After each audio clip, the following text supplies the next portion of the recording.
A very good evening, respected seniors, colleagues, distinguished speakers, and fellow happiness makers in the realm of embryology. I am Dr. Manisha Vajpayee, your host for today's thought provoking session, and it's my absolute pleasure to welcome you all to this webinar, which is being organized by two most prominent societies of our country, that is, our Academy of Clinical Embryologists and Indian Fertility Society Special Interest Group Genetics. The theme of today's webinar is non-invasive pre-implantation genetic testing. Are we ready? A topic that stands at the intersection of promise and controversy. Non-invasive pre-implantation genetic testing, or niPGT, is being hailed as a revolution in the world of genetic screening, a method that offers the potential for screening embryos without the risk of invasiveness, which is traditionally associated with the biopsy techniques. But as an aware researcher or lab personnel, we all want to weigh the pros and cons of every breakthrough before implementing it to our routine practices or offering it to our patients. So same with this technology. Now questions are being raised about these techniques too. Is it too good to be true? While niPGT seems like a holy grail, eliminating risk like embryo damage or compromising implantation potentials, critics point to its limitations as well. How reliable are the genetic markers it detects from the spent culture media? Or are we sacrificing accuracy for the convenience? And most importantly, can we as a professional truly stand by this technology when the stake involves the health and future of our future generations? So, in today's session, our esteemed speakers will dive into these details, sharing data, clinical outcomes, and their personal insight to help us navigate this complex terrain. We'll explore the potential and pitfalls of niPGT, weighing its promises against its practicality. It's a conversation that could reshape how we approach to genetic testing in next decade. So I invite you all to join us in this deep dive where we critically analyze, debate, and most importantly, learn. So to formally start this session, I would like to invite our Secretary General of Academy of Clinical Embryologists, our dynamic leader, Dr. Parasuram Gopinath. Fortunately, in this webinar, all the faculties are so eminent, so well known that we don't need to formally introduce them, but just to maintain the decorum, I would like to, ma'am, can you please share the slide of Parsu sir? So we all know him very well. He's a wonderful combination of a very eminent gynecologist and equally brilliant embryologist. His expertise and leadership have greatly contributed to our field, and we are honored to have him to start our session with his welcome speech. He is Secretary General of our ACE. He is Medical Director and Scientific Director, Simar Cochin. He is Managing Committee member of ISAR at present, and he has so many accolades in his credit. So over to you, sir. Thank you, Manisha. Indeed, it's a huge pleasure to start off with this session to be associated with the uh, Indian Fertility Society, uh, the genetics subcommittee, which is again headed by dear friend Dr. Deepak. And obviously, this topic being a topic of great interest, great debate, certain things where we think it's too good to be true, or I think taking away all the disadvantages of a biopsy procedure, how NIPT is coming into the foray, and how reliable that is, in which particular situation it's reliable. I think we'll be diving into all these topics, and it is. Uh, I'm so happy with the group of speakers who will be talking about this. I think we have the best in India talking today regarding this topic, and with this whole um, uh, wealth of experience, these people are doing these procedures. These people are doing these studies. I think we'll be able to have a very good take-home message. Thank you so much, and I welcome you all to this program. Now, I would like to invite and introduce a distinguished scientist, very versatile geneticist, charismatic innovator in the field of infertility research, Dr. Deepak Modi. This webinar is, as Dr. Parsu has told, it is his brainchild. So over to you, Dr. Deepak. We are all ears to hear you. Thank you so much, Manisha. And at the outset, I welcome everyone to this webinar and the joint webinar of ACE and IFS Applied Genetics. I literally first want to thank Rajvi for taking this initiative and organizing this webinar. And I think it was a very quick discussion on our way to the airport at a meeting that we realized that the interest in niPGT is increasing day by day. The number of people who are offering this technology, number of patients are getting used, and the number of patients are using it. The question is, are we ready to use it clinically? And this debate has been following serially over several meetings. And in fact, in the last ACE and even a meeting before me and Sujata Parsho, a couple of us always had this debate that is the technology right enough to be used clinically? Are we really going in the right direction, or we are going in a slippery slope? And we thought that we need to have a discussion. And I think Rajvi really took that up very seriously and decided to have this webinar. And when she spoke to me, we readily agreed. We said, this is the time we have to discuss this together and figure out, are we ready to use niPGT? And this is the genesis of the meeting that we had. And I'm very thankful to the IFS team as well. Dr. Varsha is here, who together we continuously strive to figure out what are the latest technologies, how good they are, how applicable they're in the clinical setup, and how quickly and how effectively we can deploy them in clinical settings. So I think at the end of today's webinar, we should be able to have some answers to these unsaid questions. Thank you so much, and I look forward for the deliberations. Thank you so much, Dr. Deepak. Now I would like to invite our past president, Dr. Varsha Sampson Roy, who is sophisticated and erudite both. Her leadership and her sharp insights have been invaluable to our society. She will now present the results of ACE survey. At present, she is working as a scientific director at Baby Science IVF clinics. She is a founder member of our society, and she is a keen researcher. She has the credit of first IVM baby in 2003 in the country, and she is a reviewer of many reputed journals, a very keen researcher and academic person. So over to you, ma'am. We are keen to hear you. Thank you so much, Dr. Manisha, for the kind words. Can I start sharing my screen?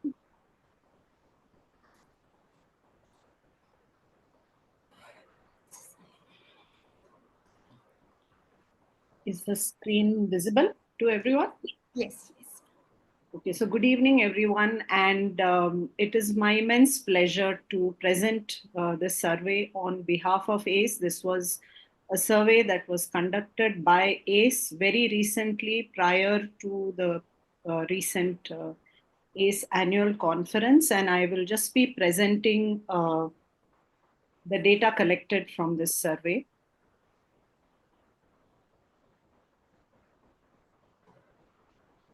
So the respondents to the survey were mainly professionals involved in fertility care, mainly embryologists and fertility specialists.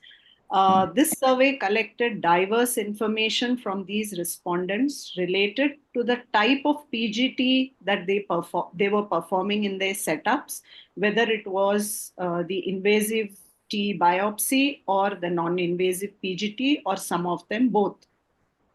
In case they were performing or not performing non-invasive PGT, the survey also tried to understand through the survey what were the reasons behind it.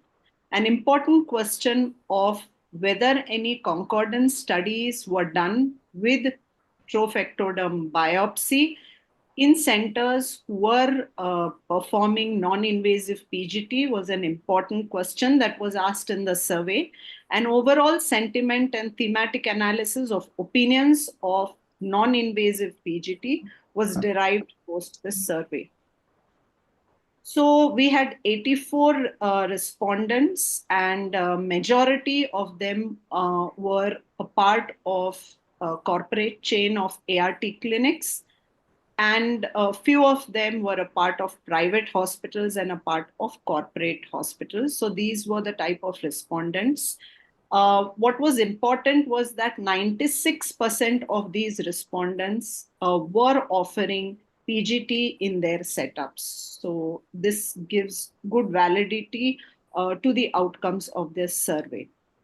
Now, the question was whether they perform trophectoderm biopsy, that is invasive PGT or non-invasive PGT, or are they offering both in their setup?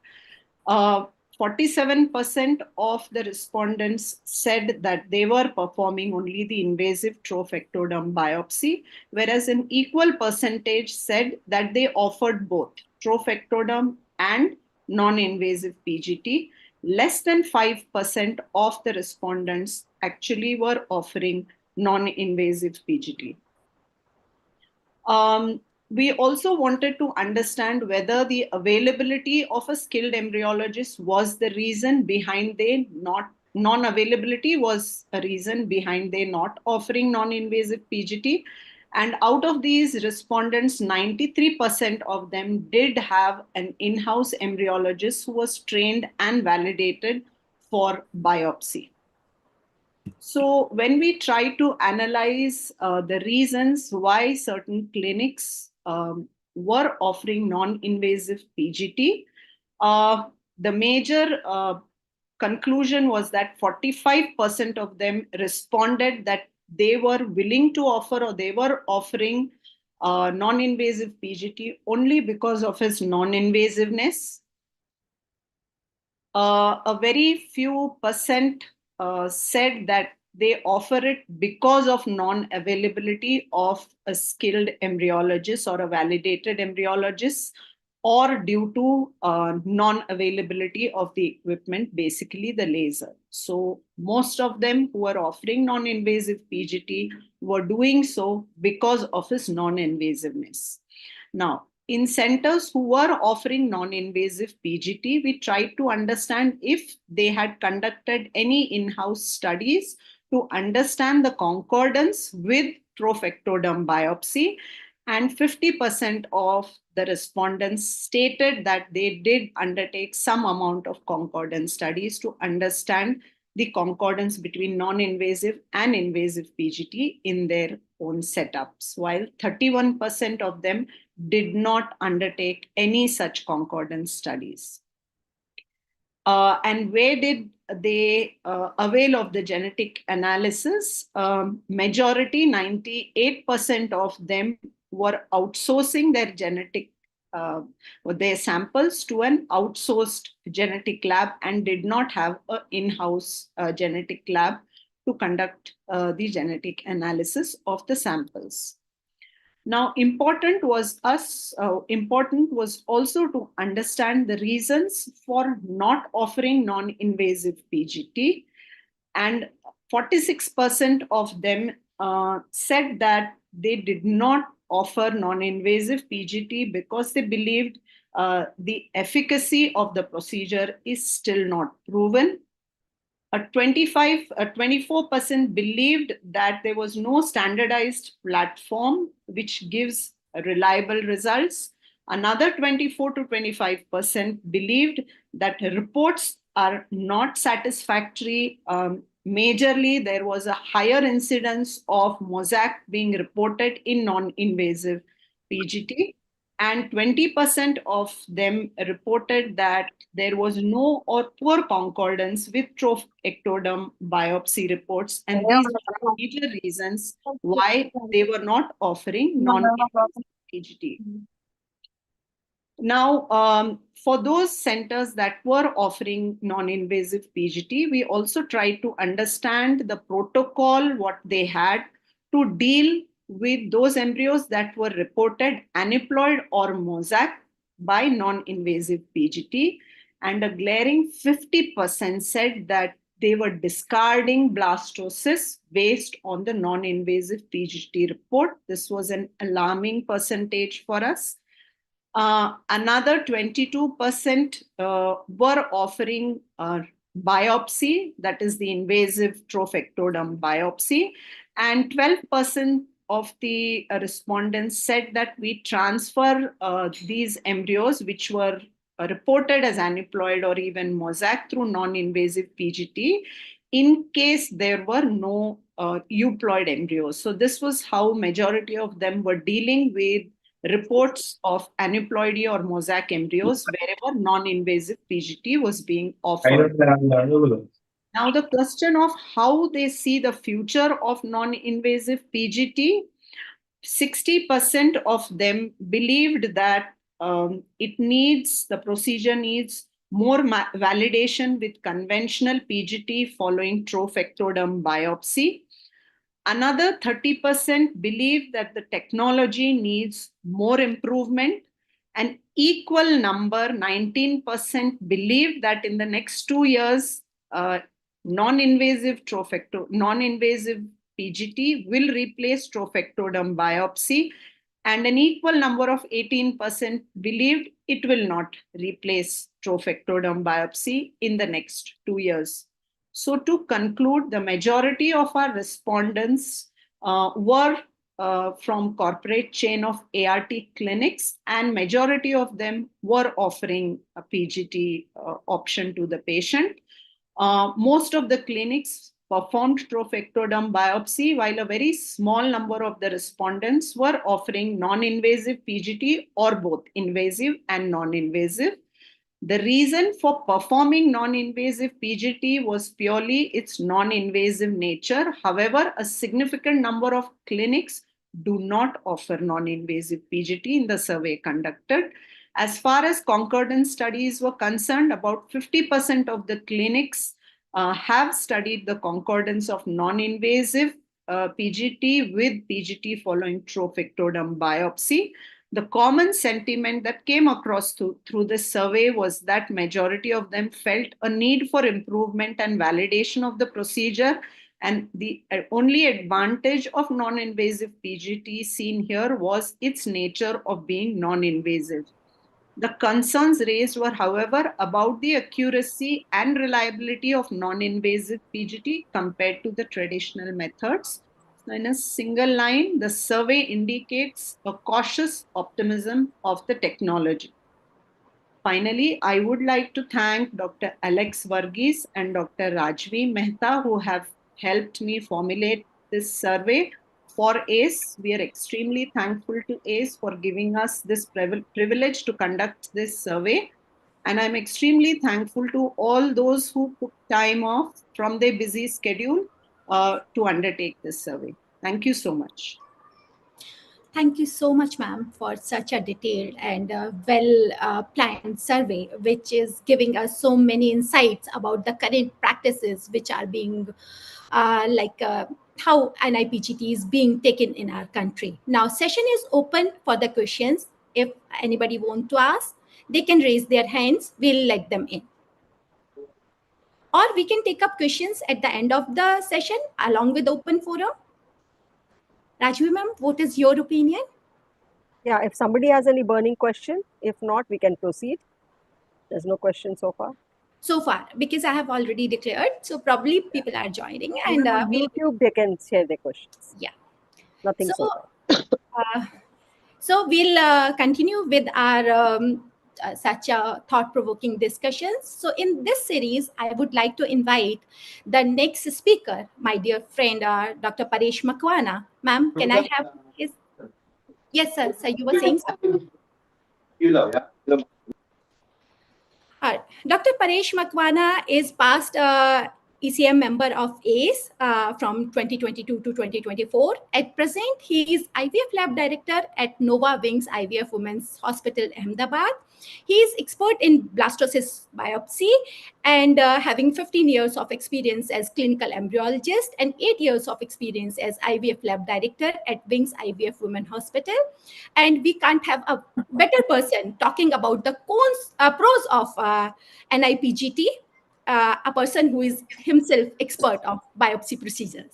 So stage is yours, Dr. Paresh. We are keen to hear you. Thank you, Fanisha, for the nice introduction. Can I say my screen? Yeah, sure. Just a minute.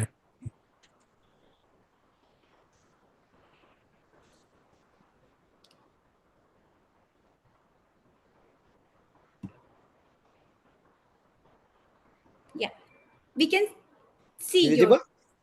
your slides are visible. Thank you so much, ACE and IFS, for this wonderful opportunity to speak on non-invasive PGT, particularly pros of the non-invasive PGT. So let me start my presentation. Sorry. Okay. So first of all, what we know that what is PGT?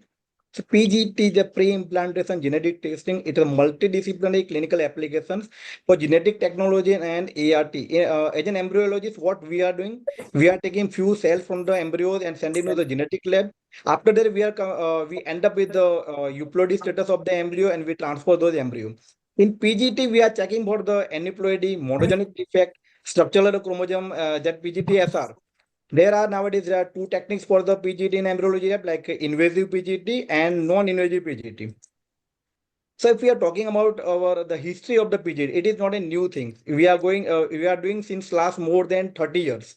So till 2000, there was the era of the PGT 1.0. But at that time, what happened that only 12 chromosomes were available to check over the genetic status, and there was a only the FISH technique was available and limited analysis was available. After that, in 2008 to 2012, the culturing of the day 5 embryo blastocyst started, and so that's why doing the blastocyst biopsy and more number of the cells were available for the genetic test. But the problem arise in the 2008 to 2012 era that there were two cases reported where transferring aneuploid abnormal embryo end up with the euploid baby. So there was a question arise regarding the PGT, and that PGT 3.0 era started post 2030 when there is an introduction of the NGS, and NGS have answered all the questions by ruling out the mosaicism, because NGS has a capacity to check for the all the blastocyst aneuploidy segmental changes, suggesting detection of the partial aneuploidy and unbalanced translocation and mosaicism more accurately compared to the mosaicism in the CGH array. So PGDIA Society came into the 2016 and they have given the new name of the PGT. It was previously known as PGS and PGD. They were given the new name as the PGT. So what are the indications why we are doing this PGT and why we are talking about the PGT? The indications are the advanced maternal age, recurrent implantation failure, severe male factor, and the couples having the normal karyotype, but they are experiencing recurrent miscarriage. It helps us to increasing the pregnancy rates per embryo transfer and decreasing the miscarriage rate. It is also help in the elective single embryo transfer. We can transfer a single diploid embryos and it reduces your time to get pregnant. Now the discussion or the debate is still going on that can we offer this procedure for all IVF or not? This is ongoing discussion, but we are not going to discuss about PGTA for all or not. So when we talking about the genetic status of the embryo, these are the euploid embryo, these are the aneuploid embryo, and this one is mixture of euploid and aneuploid that is called mosaic. Invasive PGT is subjective because these three embryos are the mosaic embryos, but it's depend from where you are taking the few cells for the genetic test. If you are collecting the cells from here, it will tell you there are the mosaic embryo. If you are collecting cells from here, it will give you the false positive result, and this will give you the false negative results. So invasive is a subjective. Coming to the non-invasive PGT, so what we do in non-invasive PGT, we are not harming the embryo by anyhow. We are not touching the embryo and we are not harming the embryo. What we do, the embryo cultures in the culture media till day 5, day 6, or day 7, according to the lab protocol, we collect the fluid from this media, just vitrify the embryo, collecting the fluid, and it has been believed, it has been proved that embryo are releasing their DNA in this span culture media, and those DNA can be taken care for the genetic test and end up with the euploidy result. So in span culture media, we cannot do the group culture of the embryo. We have to culture the embryo separately, because if you do the group culture, it is difficult to know about the utility of the single embryo. Here, a Hammond and co-worker in 2016, what they actually they have checked for the span culture media. What they observe, when there is a control droplet, the control droplet, it is in the same environment where the embryos are cultured in the media. The same environment is provided. When they analyze this span culture media, we just a minute. When they analyzed this pan culture media and this control droplet, they found there was a limited amount or a very small amount of the DNA in this control droplet and higher amount of the DNA in this the span culture media with the embryo culture droplet. So they have concluded that embryo is releasing some amount of DNA in this span culture. So after that, we do the media collection and sending to the genetic lab, and as whatever we are doing in the invasive PGT. What about the sample collection? Sample media collection depend on, it's vary from lab to lab, not the IVF lab, but vary from the genetic lab where you are sending your samples. If you are using sequential media or one-step media, there is no change in the media collection days or culture condition. There is no different. All are the same. So you have to change the media on either on the day 0 or day 3 or day 4. In case of the day of the media collection should be day 5 or day 6 or day 7. It depends on your genetic lab. And either you are culturing your embryo in 10 microliter, or some of the lab, they are asking to culture in the 20 microliter. And with all the samples, like for the particular patient, you have to provide them the control droplet. But in case of the in frozen embryo, you have to culture the embryo after thawing for the 24 hours. Or if you are doing the laser assisted hatching, you have to culture it the 6 to 8 hours. And after 6 to 8 hours, you can send those media. Now question arises that what is the origin and what is the composition of cell-free DNA that we are talking about. So there was a beautiful article. They have observed that the origin of cell-free DNA is in a span culture media. What they did, they have checked the DNA from the follicular fluid to rule out the maternal DNA, from the trophoderm to rule out the embryonic DNA, and they have checked the concordance with the span culture media, and they came to know what are the difference between the maternal DNA and embryonic DNA. So they have end up with the origin of the cell-free DNA, and actually they did the SNP for the follicular fluid to rule out the maternal DNA. There was an article. There is a few. They have done more than 1,000. They have done the research from the more than 1,000 embryo. The Carmen Rubio and co-worker. What they concluded that span processes culture media demonstrate high concordance with trophoderm biopsy, and the non-invasive approach for prioritizing the embryo euploidy offers for the advantage, like you can avoid the invasive embryo biopsy. So what they did, they have collected the samples from all over the world, from 8 centers of the world, and they have collected the 1,301 embryos. Their goal was to check the span culture media concordance with the trophoderm DNA and to check with the inner cell mass DNA. And surprisingly, they have found that from all the 8 centers, their concordance rate was the equal. Though their practitioner was different, their incubator, the culture condition was different, their media was also different, but the concordance rate was same. What was they found? They found that concordance rate between the spent biopsy media with trophoderm biopsy 87.5%, SBM with the ICM 84.4%, and trophoderm with the ICM was the 87.5%. And they also observed whatever media you are using, there is no significant difference in the concordance rate. And whatever incubator you are using, there is no difference in the concordance rate. Now coming to the detection and quantification of the span culture media, the amount of DNA released in the span culture media. So many authors have observed that the DNA detection rate varied from 46.7% to 100%. So why it was 46%, 46.7%? Because some of the authors, they collected the media on day 3. So they observed that when you culture the embryo till day 5, day 6, you will end up with the higher amount of the span culture DNA detection. And Hammond and co-workers, they observed that increasing the detection amplification rate or in the total amount of DNA was observed when they culture the blastocyst compared with the cleaved embryo. On day 5 or day 6 embryo, the higher amount of the DNA was released. And again, the short incubation time, less than 24 hours, it is a very low time, and the amount of DNA will be released in the lower quantity. There is a suboptimal for the DNA detection. If there is a long incubation time, more than 48 to 72 hours, that means from day 4 to day 6 or day 7, it will increase the cell-free DNA quantity. What about the reliability in the span culture media and concordance rate? So this is not the new tactic. Actually, this research is going on since last 2013. There are lots of there are many authors, and they have compared the media, compared the span culture media. And this span culture media, it was not compared only with the trophodon biopsy. It was compared with the polar body biopsy, blastomia from the day 3 embryo, trophodon biopsy from the blastocyst, with the whole embryo, with pregnancy, and with the live birth outcome. And still we are checking about the reliability of the span culture media. What was they observed? They observed the general concordance rate varied from 15.4% to 100%, and this 15.4% was because they collected some of the collected the media from the arrested embryo, so it was very low.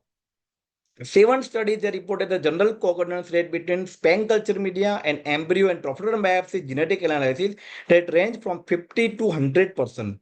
And the general concordance rate for result obtained by span culture media and whole embryo analysis range. Whole embryo means when the embryo was donated for the research, the observed it is from 65% to the 100%. The span culture media PGT allowed the detection. This was the actually beautiful paper, and they found that you can detect the unbalanced translocation and mosaicism in case of the SCM PGT.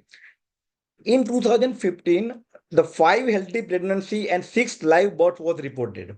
And we can find here there is lots of variable and lots of differences in the concordance rate, and that is mostly because of the difference in the embryo span culture. That is because of that there is no standardized approach to DNA collection from the media, because some is collected on day 3, some is collected on the day 5, some is collected on day 6, on day 7. That's why there is a variation in our concordance rate.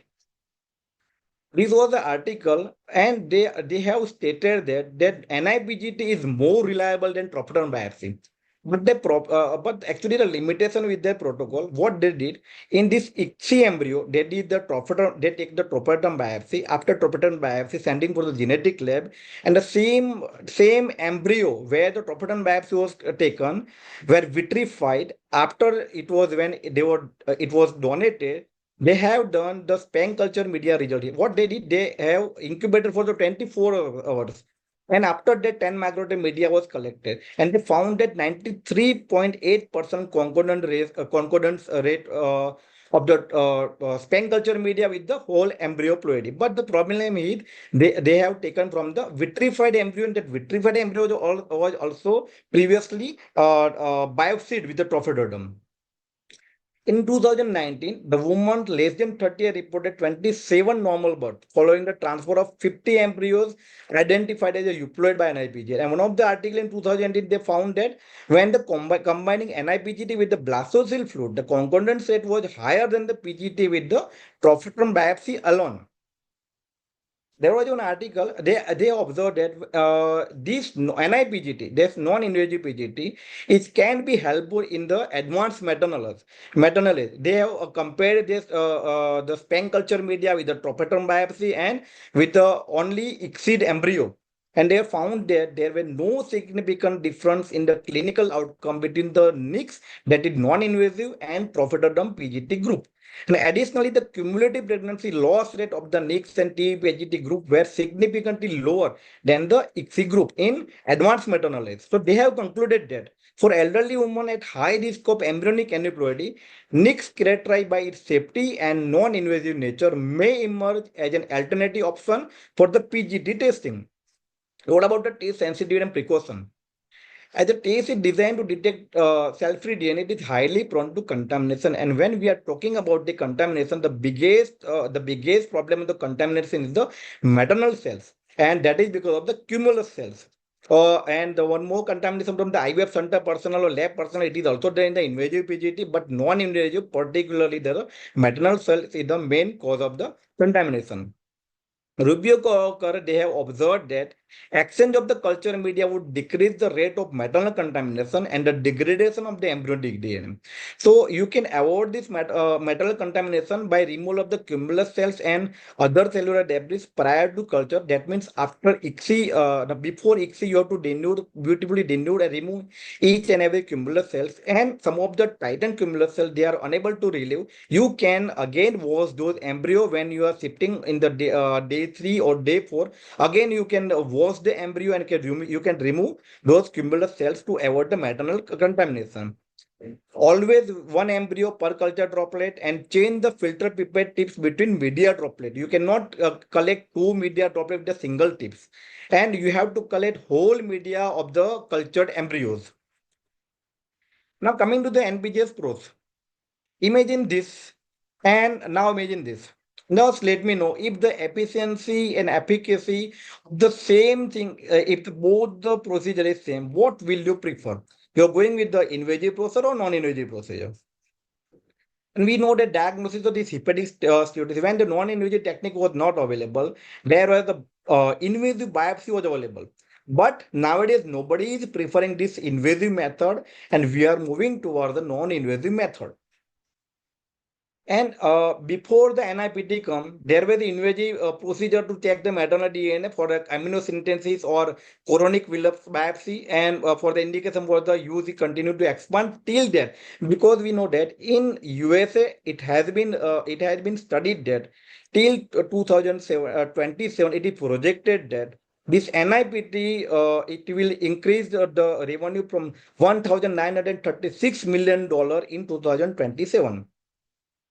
Source of DNA for the testing, the very concept of the testing. We know that here when we do the trophterum biopsy, the source of DNA is only from the trophterum only. And we already discussed that it is subjective. From which place, from which cells you are going to do the biopsy, particularly in case of the mosaic embryos, not about the euploid and aneuploid embryos. So we know that nothing touches the ICM like niPGT. Here, all the fluids, all the trophoderm, particularly the ICM, they release the DNA inside in that span culture media, and it so because of that, ICM can be genetic test can be done in the ICM. And the hypothesis is that this genetic material can be released from the cells undergoing apoptosis as a part of the controlled elimination process. Now, if you are talking about the pros of the niPGT, so technical advantages of niPGT is equal to technical drawbacks of the IPGT, invasive PGT, that is biopsy. What are the disadvantages of invasive PGT? So, zona pellucida, every time we have to breathe the zona pellucida in all the cases, and mostly usually by the laser. The high degree of technical skills required to obtain the samples and entail economic challenges, like you should have your laser system, you should have your costly technical expertise to do the biopsy. So each and every center, it is not possible to do the biopsy because of this cost. And the possibility of the harming the embryo is a constant concern for doctors and patients, though we know that the risk is minimal, but risk is there. And practitioner, embryologists, scientists, and patients alike have voiced concern that this removal of actively growing cells from an embryo may create more risk than the ostensible rewards of knowing the chromosomal makeup of that embryos. Next gen is also affected because there is one a recent article, they have studies that the trophoderm biopsy with a significant increase in preeclampsia and the hypertensive disorder among the mothers. So the oldest rule in the medicine is first do no harm. So I have just listed out the pros of the non-invasive. Here you don't need the laser, and cost to the embryologist, there is no cost of the any equipment or any practitioner. You don't need the skill and technical expertise. You don't need the extra skills. If you know the ICSI and if you have the gamete handling techniques, you can do that non-invasive chromosome screen. You have to just collect the samples only, collect the media only.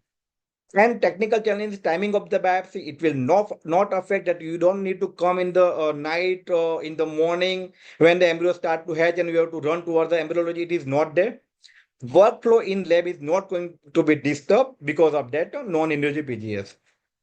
There is no effect on placenta because we are not going to harm the prophytoderm, and there is no effect on progeny. And ICM DNA representation in analyzed sample, we know that in invasive biopsy, we only analyze the prophytoderm, and in non-invasive, we analyze the ICM as well as prophytoderm. So I will summarize my talk that is for sure that these non-invasive techniques or minimal invasive techniques one day become the gold standard of embryonic chromosomal screening. Here, the very good, the biggest advantage is that in some of the, we know that when we do the biopsy, the slower growing embryo, the poor quality of the embryo, we are unable to do the biopsy, or there is a chance if we do biopsy and we vitrify the embryo, when we thaw those embryo, sometimes it will not recover or it will not survive.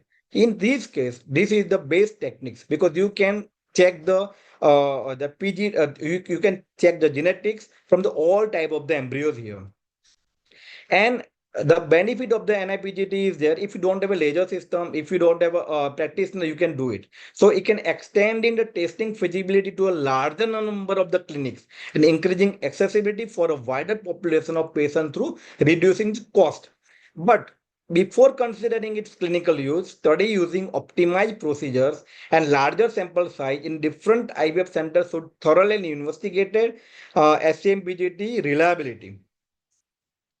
So niPGT is the future. If there is a hope in the future, there is literally power in the present. And the first rule of the medicine Hippocrates is like the first do no harm. Thank you so much.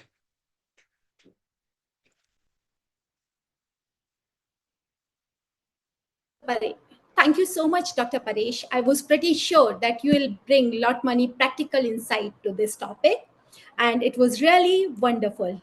Now I'm delighted to introduce again our eminent scientist, Dr. Deepak Modi.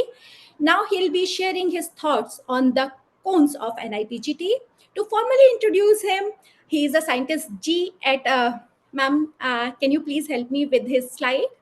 Next one is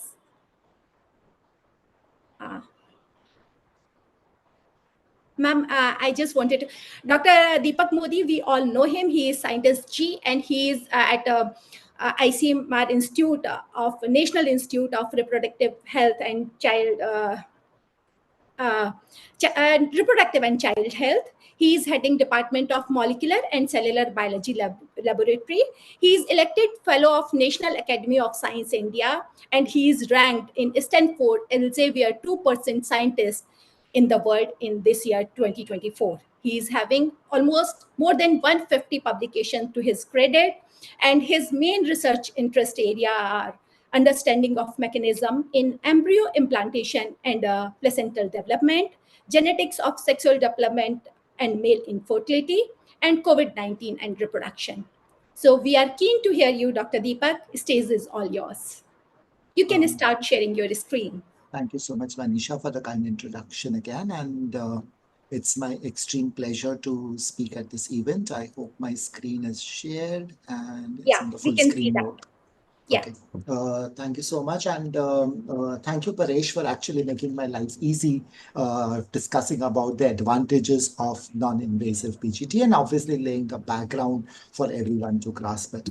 And I really loved your last slide where you said do no harm.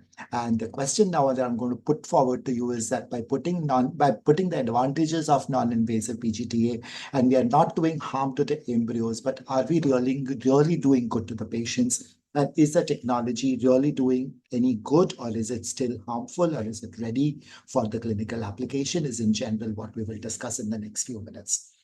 So the question that everybody's asking is that how do we select the best quality embryos? And obviously when we talk of quality, we look at things, how they look, whether they look good, bad, ugly. But beyond looking at good, bad, ugly, if we are able to assess the genetics of the embryo, we go one step ahead and say that, okay, it's not just a good looking embryo, but it's also genetically healthy embryo, which is likely to implant.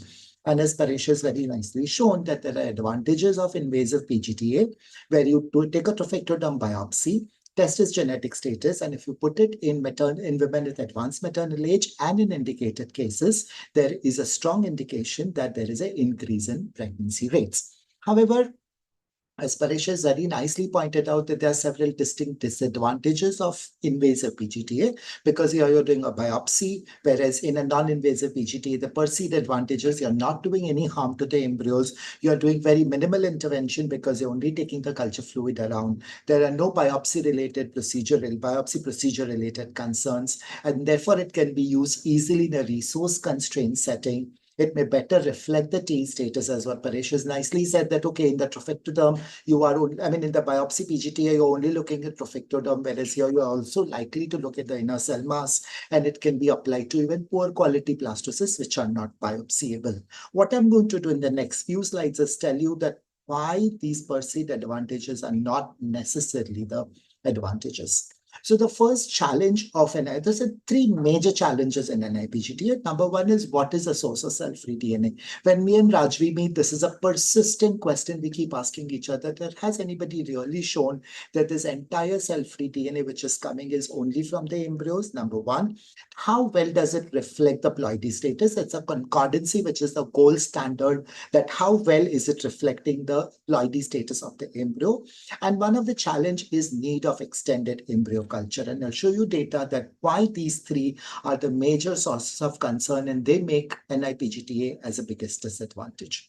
So coming to what is the source of cell-free DNA. When this technology came in initially, personally, I was very, very skeptical till last year. This paper came in Cell, where they're very nicely shown that the embryonic cells literally extrude out DNA. So these are time-lapse imaging of the embryo. The blue is the DNA, and you can see that when the cells are willing to divide, some portions of DNA get released out, they get blebbed out of the nucleus and they come out. Here is a live imaging of an embryo, where you can see that from the cells here, which are the trophectodermal cells, some blue stained bodies are actually extruded out and come into the media. This is important because seeing is believing. From real life embryos, you can see that the DNA is coming out. However, I must remind you that it is not the whole nucleus which is coming out. The nucleus is throwing some of its DNA out. I must remind you that nobody throws things which they want. They're going to throw off things which they don't want. So most likely it is unwanted DNA which is being thrown out into the medium. This has been shown both for mouse as well as human embryos. What they've also shown is that if you do a biopsy, the amount of this extruded DNA comes out, and probably that's because of the mechanical stress. And they've also shown that this DNA which is released is not because of cell death. So again, I remind you that it's not because the whole cell is dying and releasing the DNA into the medium, but only small portions of some DNA is coming out. So it's not the whole nucleus which is there. Randomly, portions of DNA are being thrown out into the culture medium. Now, when we look at the culture medium, as Paresh has shown very rightly, that Hammond was the real early ones to show that if you take the culture medium and do a PCR for certain related markers of the certain related markers, even if you take empty medias, just plain culture medium, and if you do a PCR, you will find signals of all of them in the medium.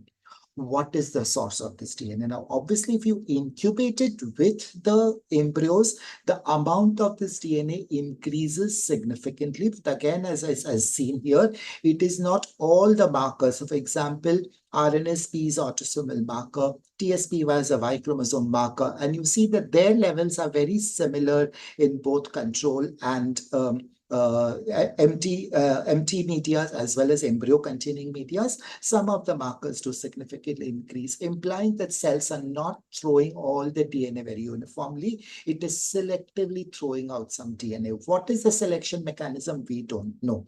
But again, when you're giving culture medias for testing, presence of DNA is not the readout of a possible niPGT, because this The DNA can be from the media itself when it is being prepared. Albumin is a sticky protein. It likes to collect when you're preparing these medias. Your own DNA is going to shed into the culture room. It is there in the hood. It can get in the media. It can get in the pipette. So each time when you're preparing the culture medias for niPGT-A, it is essential that you really cover yourself well, almost like a PPE kit, and then do it so that there is minimal extrinsic contamination. So the advantage which people say that, oh, it's a very straightforward procedure, just walk to the culture room and just collect the media, it's not the same. How much of this DNA is specific to the embryo?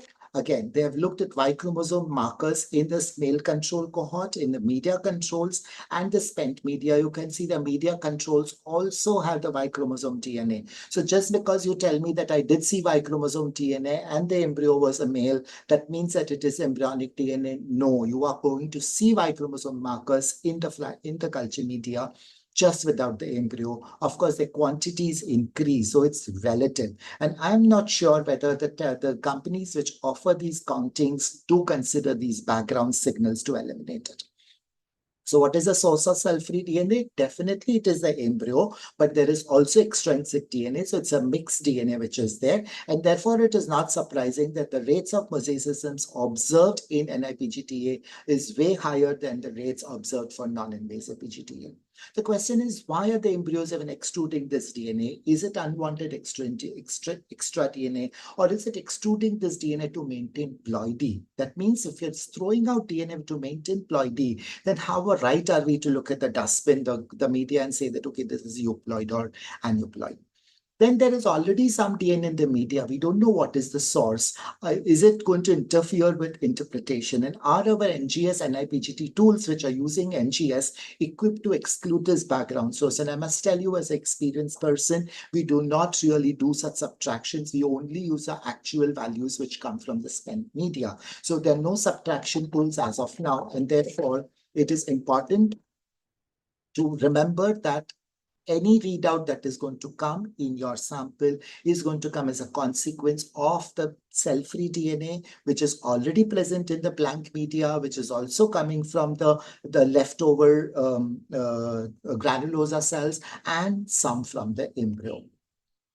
So the challenges with niPGT are that the next challenge that we are talking about is, does cell-free DNA even reflect the blastocyst status? So most of the people tell me that, oh, it is, in the invasive, we are only looking at the trophectoderm, whereas here we are looking at the entire embryo. So it may better reflect the status of the entire embryo. So the question is, does it really reflect? And that is it. We test by concordancy, where people look at what is the ploidy status of the embryo versus what is the ploidy status judged by the culture media.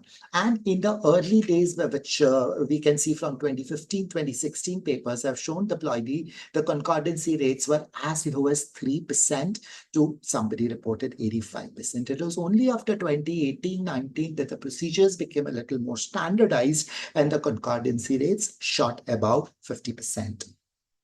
And this was exciting, and this is where the entire interest in niPGT started. Now, what led to this higher ploidy or concordancy rates between the embryo versus the culture media? One of the things, the classical paper, which again Paresh had cited, did show a very high concordancy rates of almost 93%. But I must remind you that the embryo media which was collected was that they'd already done a biopsy. That means they'd already damaged the embryo. And then it was frozen, it was vitrified, then it was thawed, cultured for 24 hours, and then done. I must remind you again that when you do the biopsy procedure, the cells tend to lose more DNA.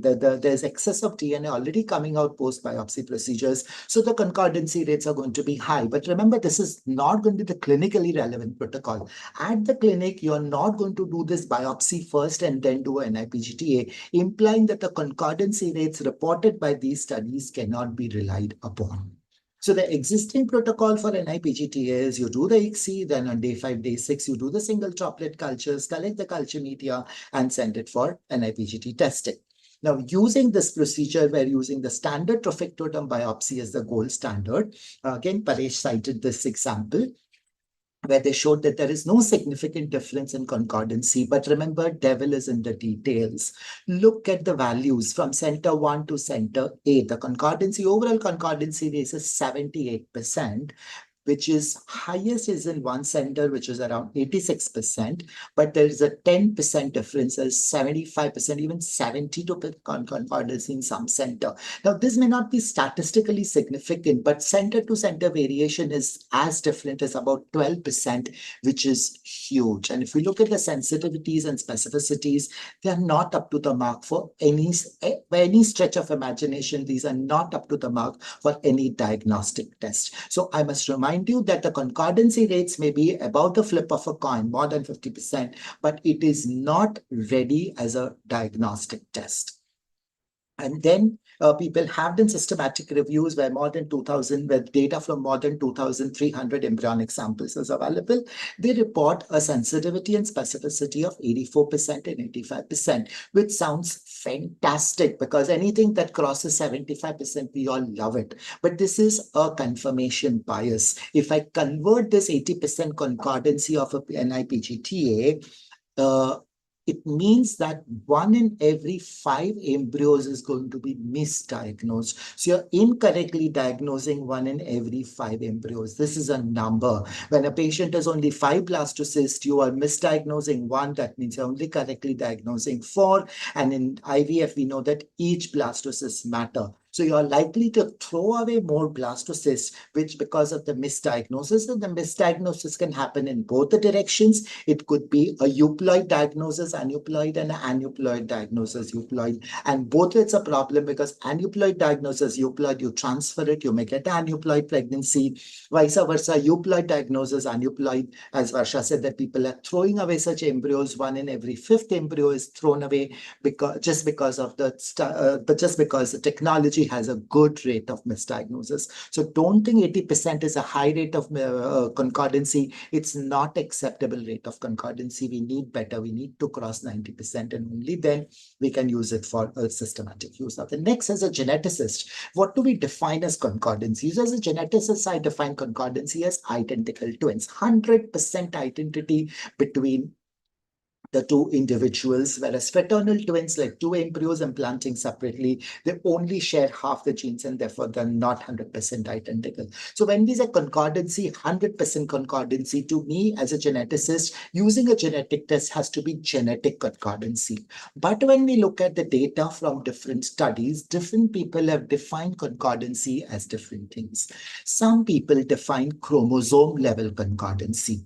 That means that the embryo is, or the trophectoderm biopsy says is trisomy 21, and the culture medium also says trisomy 21. Whereas if the embryo is trisomy 13, the cell culture media also says trisomy 13. If embryo is monosomy 12, the cell culture media is monosomy 12. This is called as genetic concordancy or chromosome concordancy, versus most of the people define it as clinical concordancy. That means trophectoderm said euploid, culture media said euploid, therefore I'm good. Trophectoderm said aneuploid, culture media said aneuploid, and therefore I'm good. I find this disastrous. I find this disastrous because you cannot say embryo, I mean, you cannot say that my test said it is trisomy 13, but the actual patient is trisomy 21, that because it said aneuploid, so it's great. No, as a geneticist, I do not believe that's a right test. A right test is going to tell that, okay, if it's aneuploid for this chromosome, that the actual test is also showing aneuploid for this chromosome. And when you look at this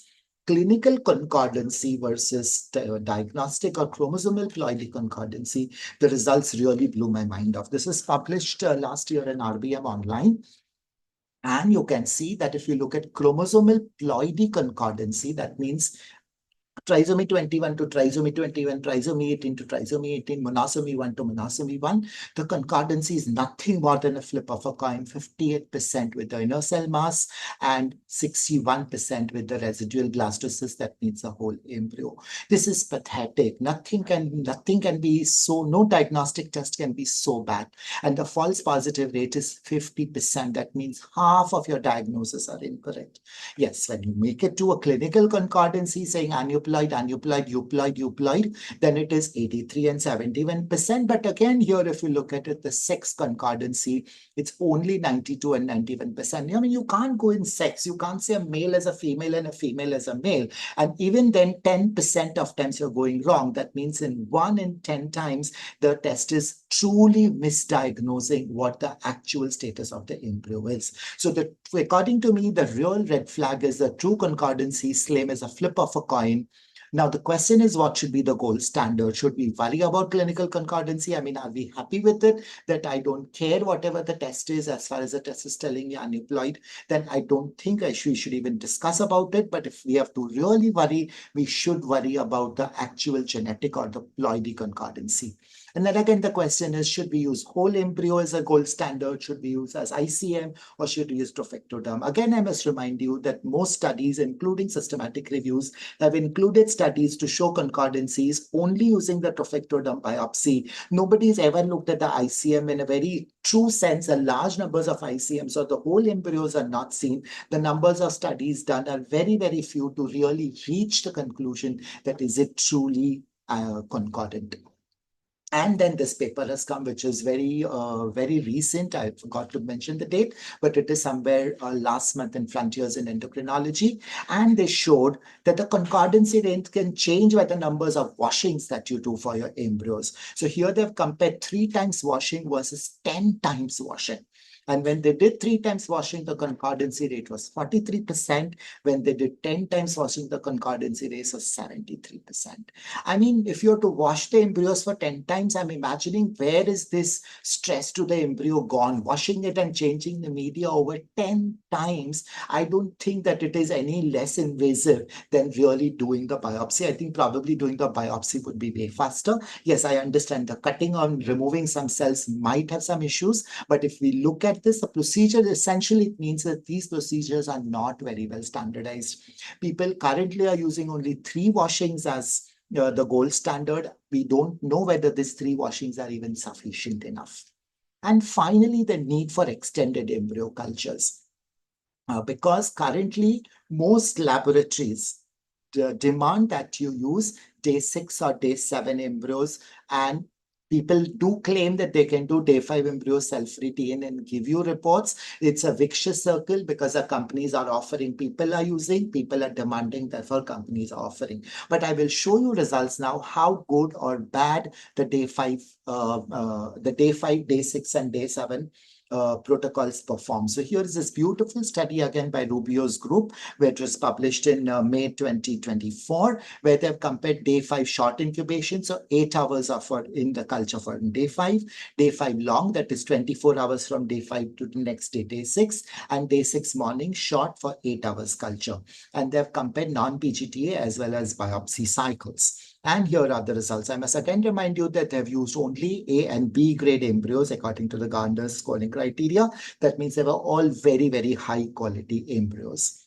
Everything looks hunky-dory in the paper because they say no statistical difference. And when we look at this sentence, we get this confirmation bias that, hey, I'm liking this test and there's no statistical difference. Everything is hunky-dory. But as I say, look at the details. Devil is in the details. Look at some red flags, which I'm going to point out here. Number 1, informative spent media.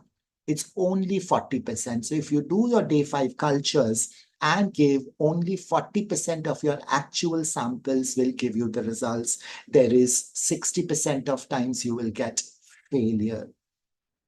This is not acceptable.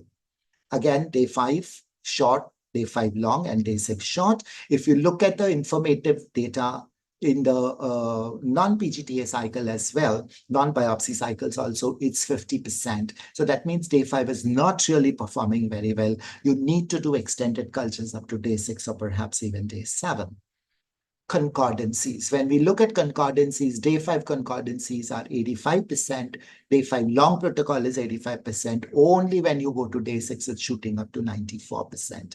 And if we look at false positive rates, day 5 false positive rates are 2 on 13. That means 1 on every 6 embryo is false positively diagnosed. This number is very close to what you see by most studies. And even their false positive rates on day 5 long protocols as well as day 5 day 6 short protocols, essentially telling us that the concordancy rates which are reported nicely, but I'm not saying that they're great as a research tool, but they're not great as a direct diagnostic tool. And we must be careful when we are interpreting. And finally, when people tell me that, oh, I'll be probably able to apply niPGTA when the embryo qualities are not biopsyable, here again, they show that if you look at day 6 short, so here the blue bars are grade 3 embryos, orange are grade 4 embryos, and the green are grade 5 and 6 embryos. That means the blues are ones, all good quality embryos which did not expand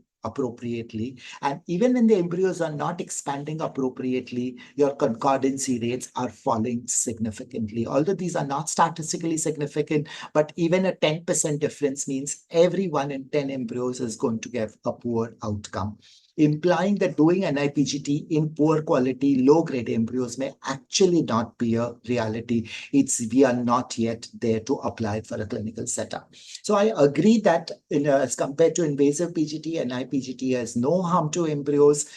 Minimal human intervention now with the study where you have to wash these for 10 times. I'm really wondering whether even human interventions are not there. Ease of use in resource constraint settings. If you have to really do a laser hatching, that means you really need your laser. If you have a laser, you can as well do an niPGT. If you need your embryologist to come in every day and see the culture medias up to day 5 and day 6, that means if you're visiting embryologists, you'll have to call your embryologist to collect this. You will need to prepare your entire lab, which is contamination free, to get results. I'm not sure whether it's going to reflect the better entire embryo or it is better reflective of the status of the entire embryo over trophectoderm, because the concordancy rates do not shoot about 75 to 80%. That means 1 in every 10 and 1 in every 5 embryos is being misdiagnosed. I'm not sure that it can be applied for poor quality blastocysts. And again, I must remind everyone here that all of these great things that you are talking is only for aneuploidy screening. You cannot apply PGTA for mutations or PGTA SR. So this is again a strong disadvantage. Manisha, give me last 1 minute more.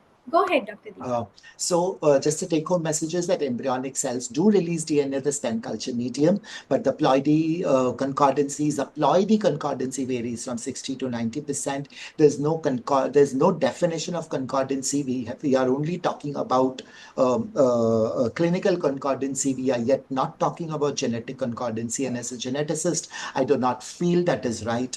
It's only in day 6 medias that you will get high confidence results. So do not get tempted to do day 5 medias because it's easier and it's fitting in your protocols. You will have to tweak your protocols. You will have to get protocols up to day 6 and then only probably apply it if you really want to.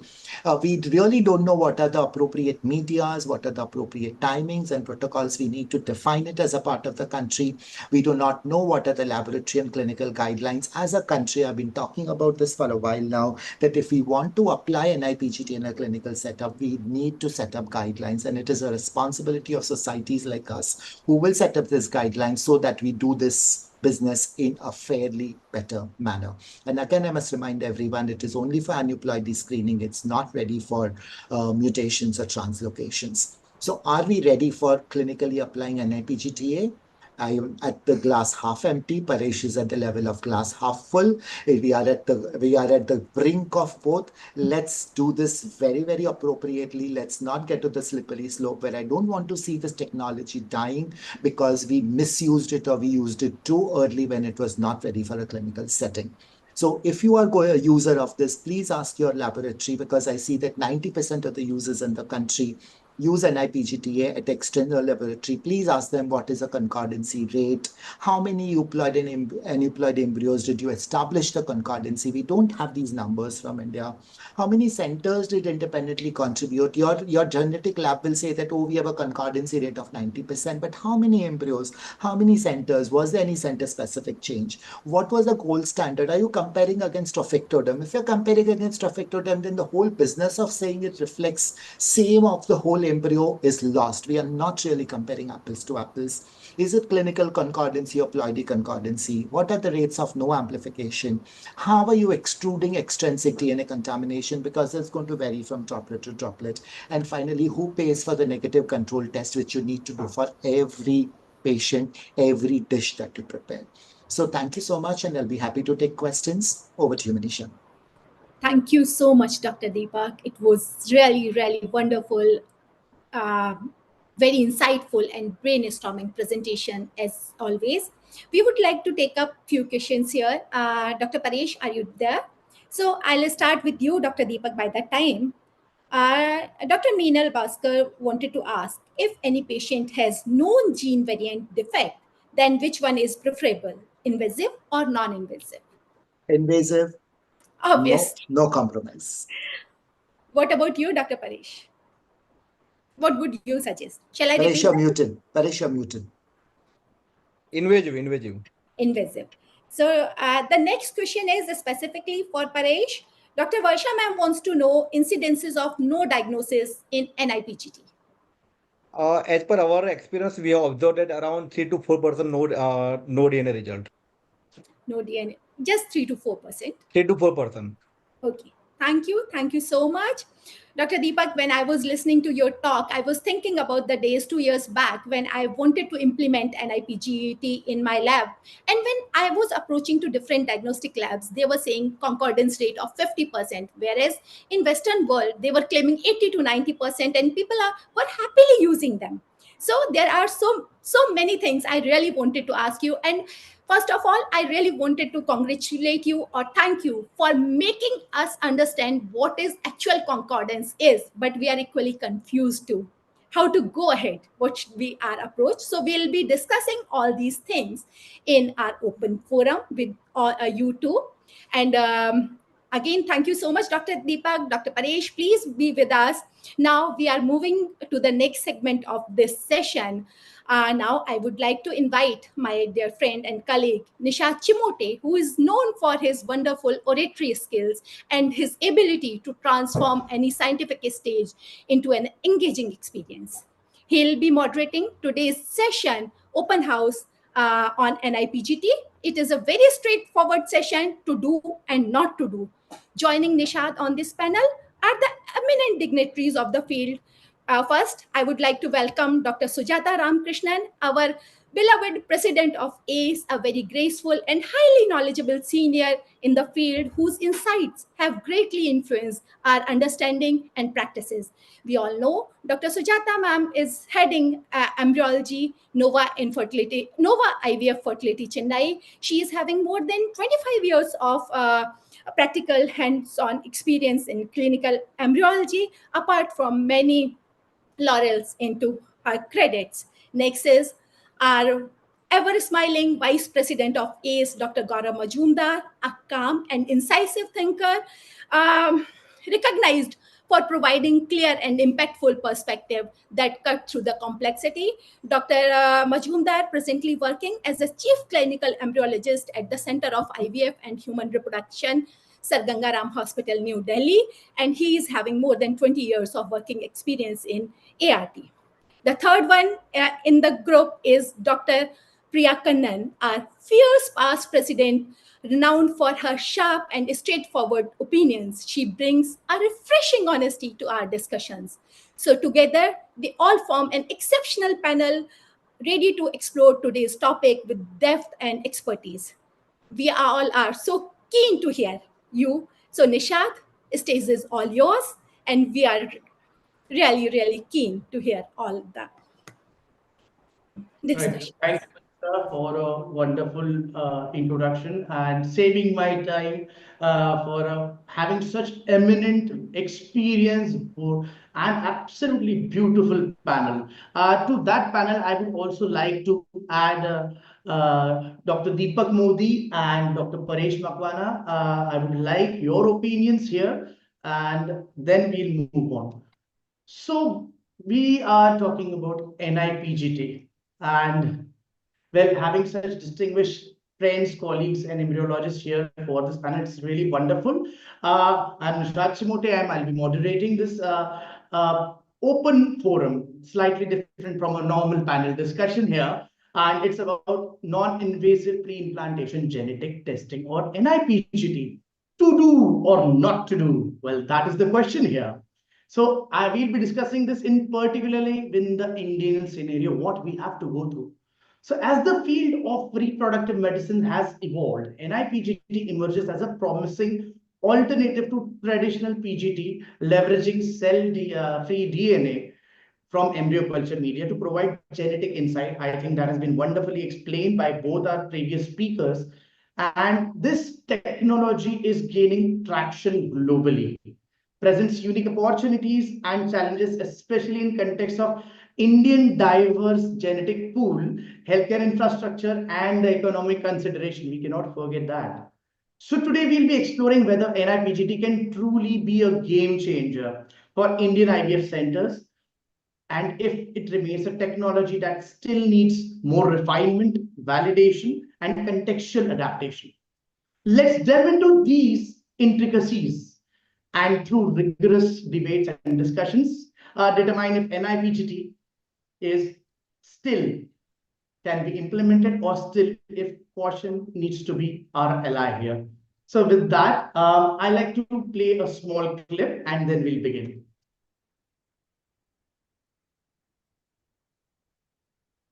To be or not to be. That is a question. Sorry. I mean, yes, yes, but if you don't mind, no. Or to be or not to be. Try this. To be or not to be. That is the question. Always focus. To be or not to be. That is the question. To be or not to be. That is the question. To be or not to be. That is the question.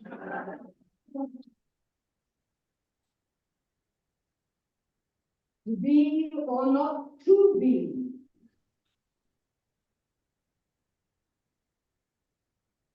To be or not to be. That is the question.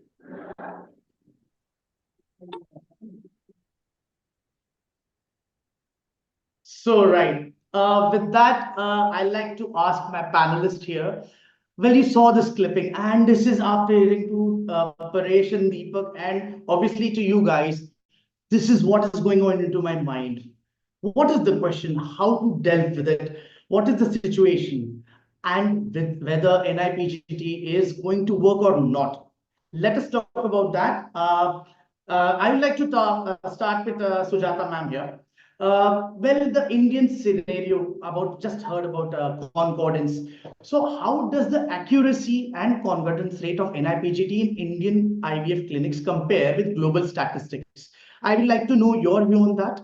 And then a follow-up is, are there any specific genetic or logistical factors unique to India that may affect the outcomes? Okay, thank you very much, Nishad. Now to the question. So first of all, the accuracy and concordance in the global statistics only is not established. Okay. Yeah. See, we are talking about, everybody says from 70 to 90%, but there are also articles which talk about 3.5% concordance. Okay, so when you just look at an overall range, we are talking about something from 3.5% to 90% for concordance. Okay, so from the global statistics only, we do not have a correct data.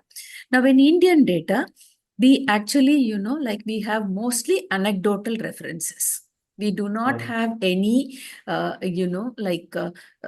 proper published data on this. Okay. And the people who are actually doing, I do not know if we had that in the survey, that we use multiple genetic partners. And I know in this country, like the three of them who offer they have different prerequisites. One of them, it is day 5.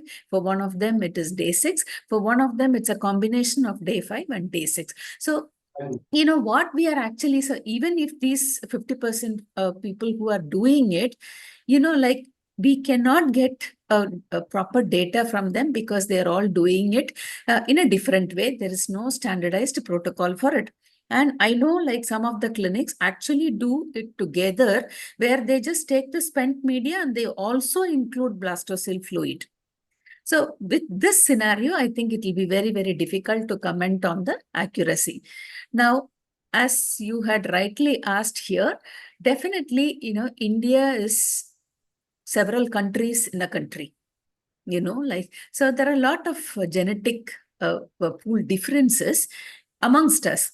So it is, in fact, I would feel that before we actually dive into this technology, we have to do a lot of homework in our own labs, where maybe for 1 or 2 years, every PGT samples we are sending, we can send the spent culture media along with it and see for ourselves like what actually works, and then give a proper documentation of these values. So this is my thoughts on this. That is wonderfully summed up, ma'am. To that, I would also appreciate, Priya, your views on this.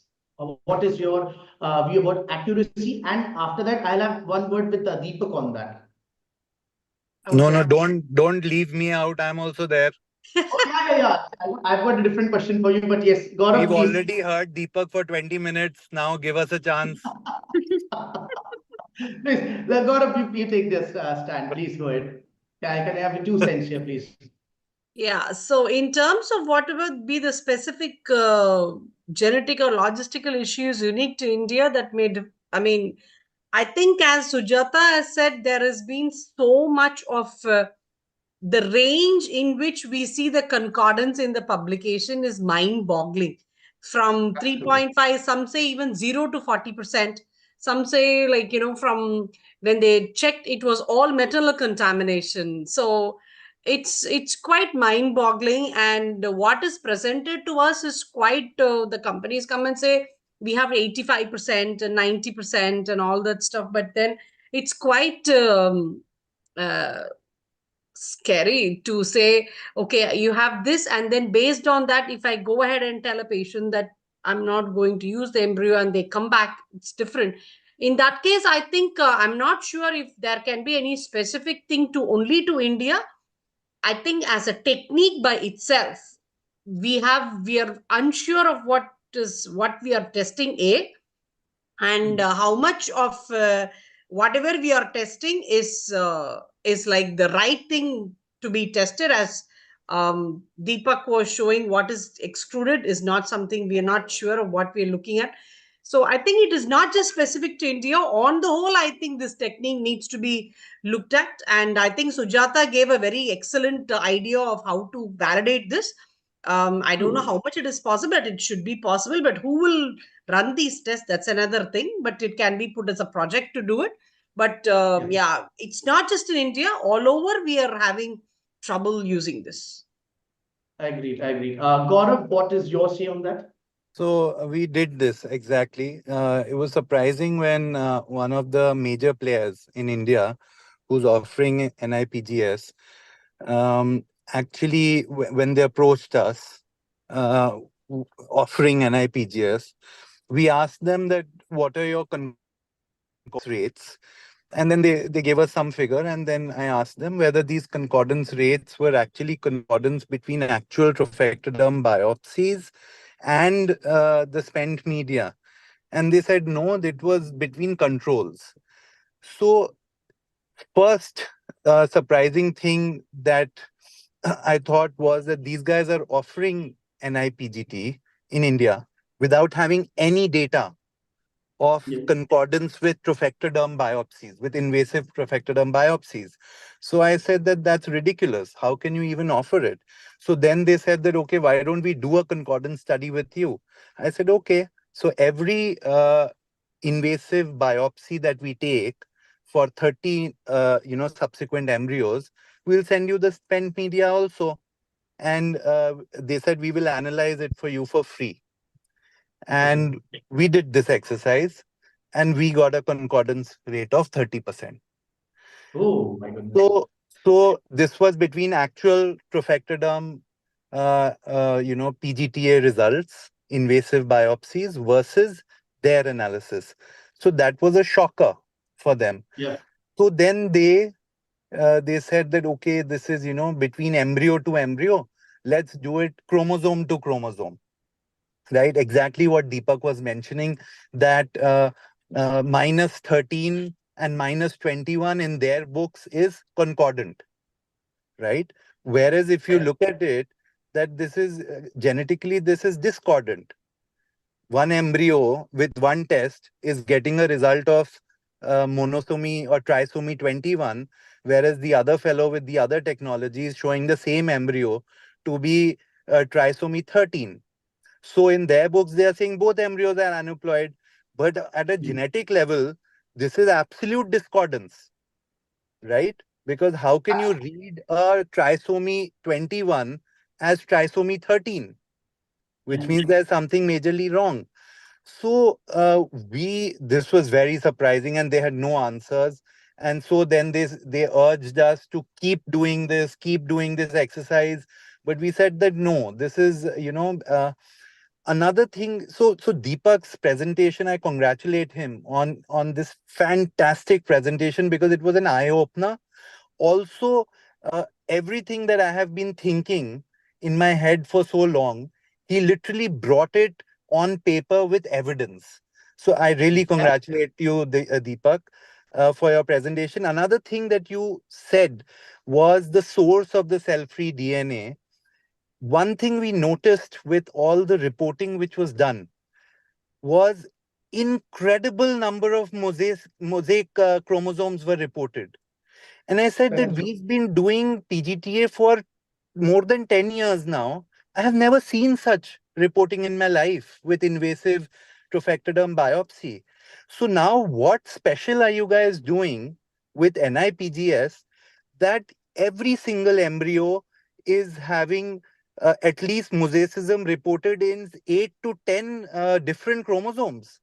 So they said that no, this is not clinically relevant. You have to ignore these mosaics because there's a lot of background noise. But now it makes sense to me, where Deepak actually showed that a lot of unwanted DNA is being thrown out by the cell, and they cannot be a accurate representation of the ploidy of the embryo. And that is what we were seeing, which is every embryo being reported with insane number of mosaicisms attached to every chromosome. So now I really get that this kind of chromosomal reporting is actually clinically not relevant, because it is actually DNA which is being thrown out by the cell, which is not the actual representation of the trophectoderm. Yes, absolutely. I think you very rightly explained it and put the points together. It's true. And what Deepak has done is really, even my mind is boggling with the way he has explained everything. And yes, it's an eye opener. With that, I would like to move on to the next question. Right. So global versus Indian concordance, we've already talked about it. I think Sujata ma'am has already wonderfully explained that how we need to standardize and different demographic of patient has to be taken care of. So I'll move on to the next one. Yeah, so obviously now this is probably we've been like going downhill since we started. But I think this is one thing which I would like to discuss with all of you here. Given the economic diversity and accessibility issues in India, is NIPG a cost-effective option for Indian patients compared to traditional biopsy-based PGTs? And what might be the barriers in scaling this technology across smaller clinics and rural areas? Because yes, we know that nobody or not everybody can afford a laser, and not all embryologists can do a biopsy. So with that, I'll start with Priya this time.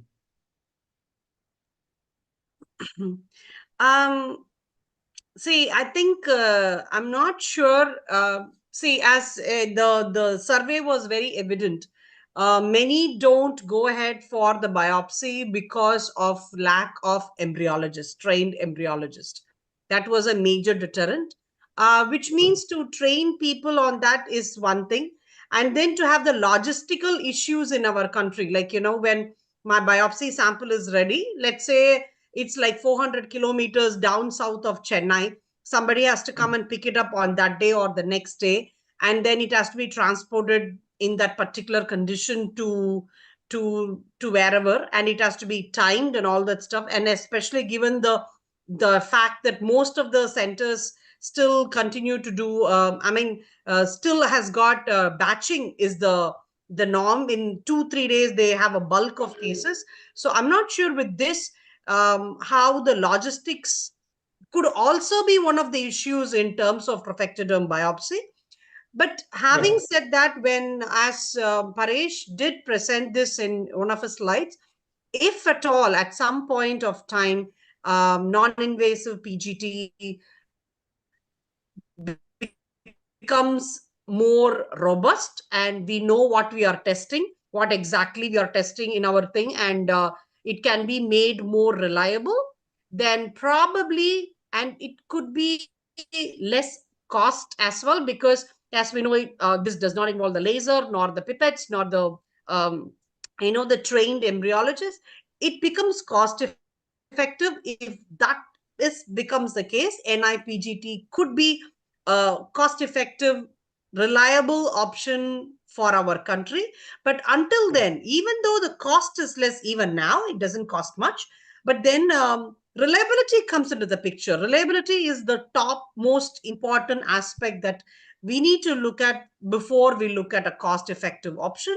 So that is what is the impediment to the NIPGT becoming the norm in our country. But reliability has to come in before the cost effectiveness. So reliability is the key here. Yes, very rightly said. Gaurav, what is your view on this? Now, of course, a test has to be reliable, right? We cannot, Absolutely. we cannot go for an inferior test just, and say that it's less expensive.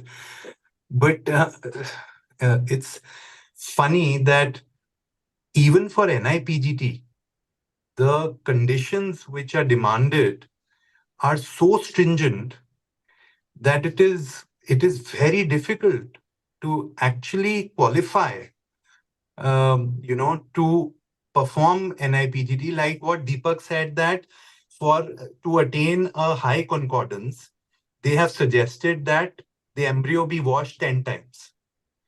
Yeah. Now, if you look at it in a real life scenario, how much stress are you subjecting the embryo to by washing it 10 times, right? Right. Now, Yeah.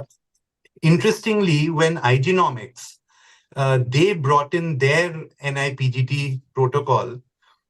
So we tried to follow it. They said, we'll validate your center. And this is the protocol that you need to follow. And we are very, very strict about this, because they know that this is the bare minimum which should be done so that they get a certain concordance, right? These guys know. Right. That involved washing every single embryo 6 times on day 3, making a different dish for each embryo, and then culturing it undisturbed till day 6, not till day 5, till day 6. Yeah. Now, for me, that was a game changer, because I said, we cannot do that.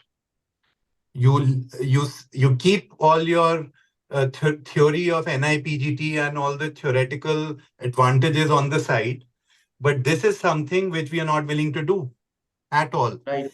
And you will be surprised that they tried to validate more than 20 laboratories in India based on this stringent prerequisite, and not a single lab qualified on their terms.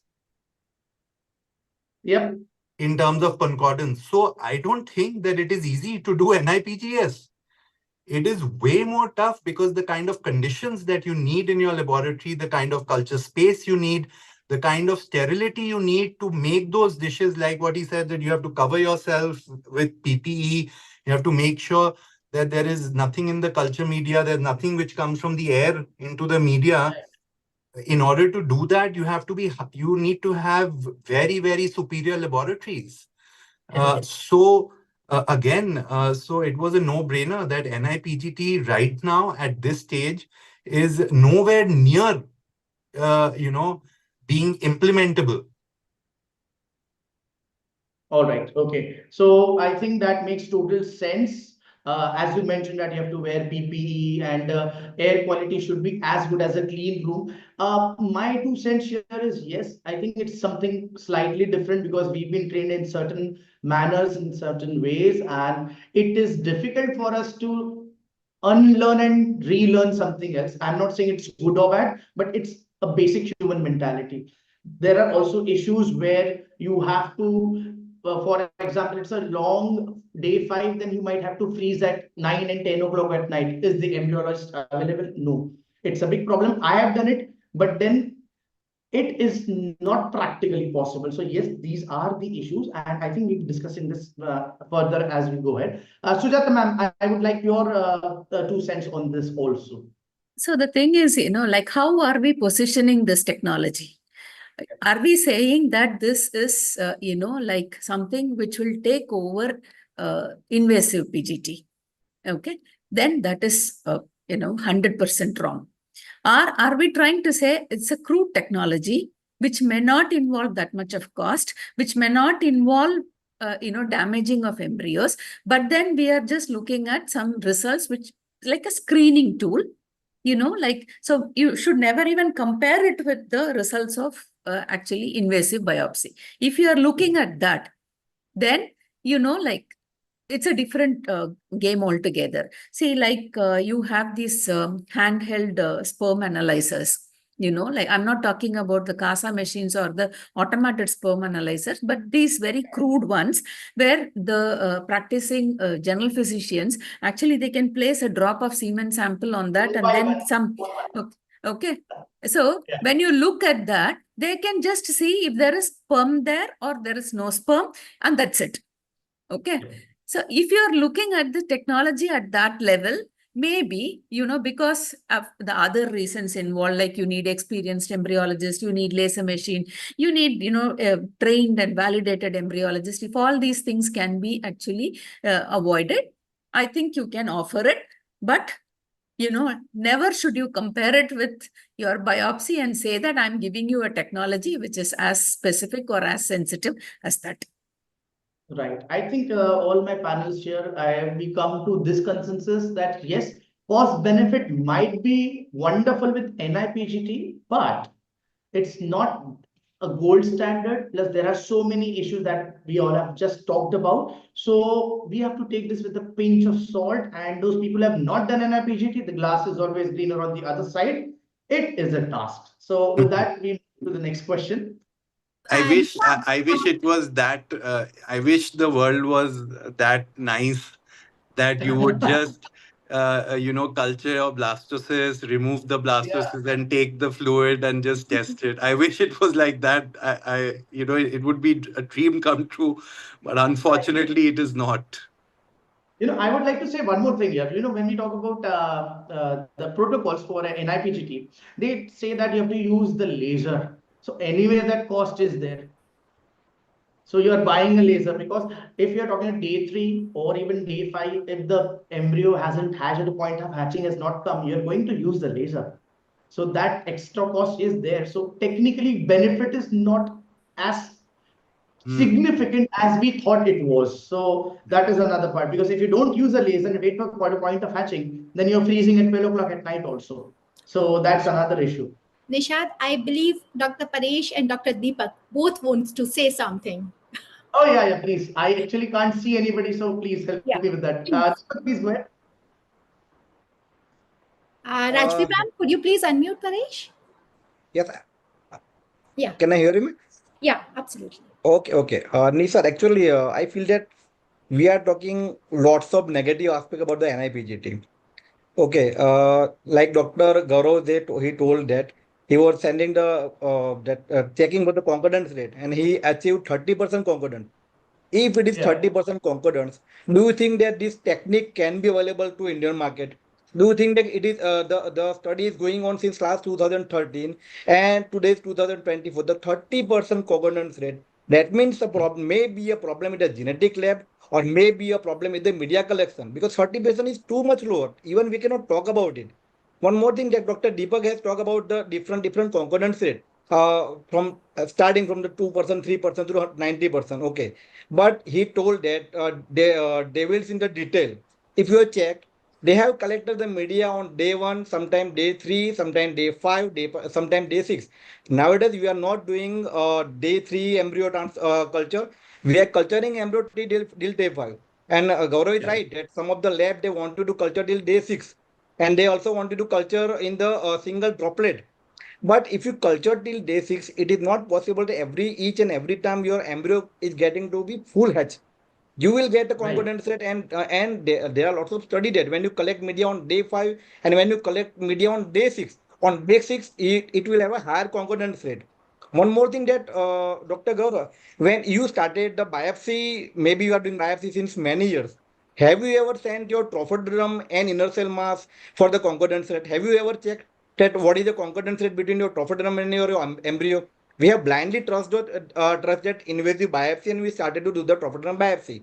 Definitely, I can say that this span culture media is not completely reliable till now, but it will be a future. And when I came to the contact in the one of the lab, they are doing the span culture media, this niPGT. What they were doing, they were culturing the embryo in 200 microliter. Out of that, they were just giving the 10 microliter or 20 microliter genetic lab. Do you think that 10 or 20 microliter out of the 200 microliter will give you the result or concordance? No, you have to culture your embryo according to your protocol. Here the problem arises the maternal DNA, not about the other DNA. Okay, because whenever we are doing the invasive biopsy, there are lots of articles that you have to be careful. You have to clean the area. You have to you should have your PPE kit. You have a gloves. Everything should be there if you are doing the invasive biopsy too. So the same procedure can be allowed to the non-invasive biopsy. So you are not going to do something extra for the non-invasive. The problem in the non-invasive is that there is a metal contamination. But if a maternal contamination, it can be removed, or it can be amount of is decreased by washing the oocyte at the time of denudation. And again, when you transfer your embryo on day 3 or day 4 according to your protocol, again you can rewash the embryo and you can avoid those maternal DNA. Okay, wonderful. There's a point. Gaurav would like to say something regarding Yeah, this. see, of course you have to wash. But my problem is that I don't want to compromise with my workflow in the laboratory by washing embryos 6 times, or like Deepak said, 10 times, just to get rid of maternal contamination. Because here, this washing is actually proving to be counterproductive. Please understand that, because it is leading to a lot of unnecessary exposure of the embryo to in vitro conditions in the laboratory.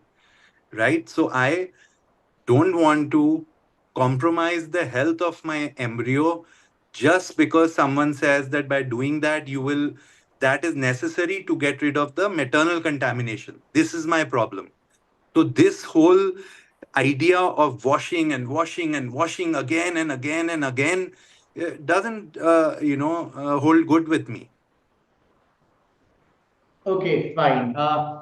If I may add one more thing, that yes, Gaurav, I agree with you, but I do agree with Paresh also. I think there has to be a midway where we have to, get a lot of data regarding the washing and the embryo stress also.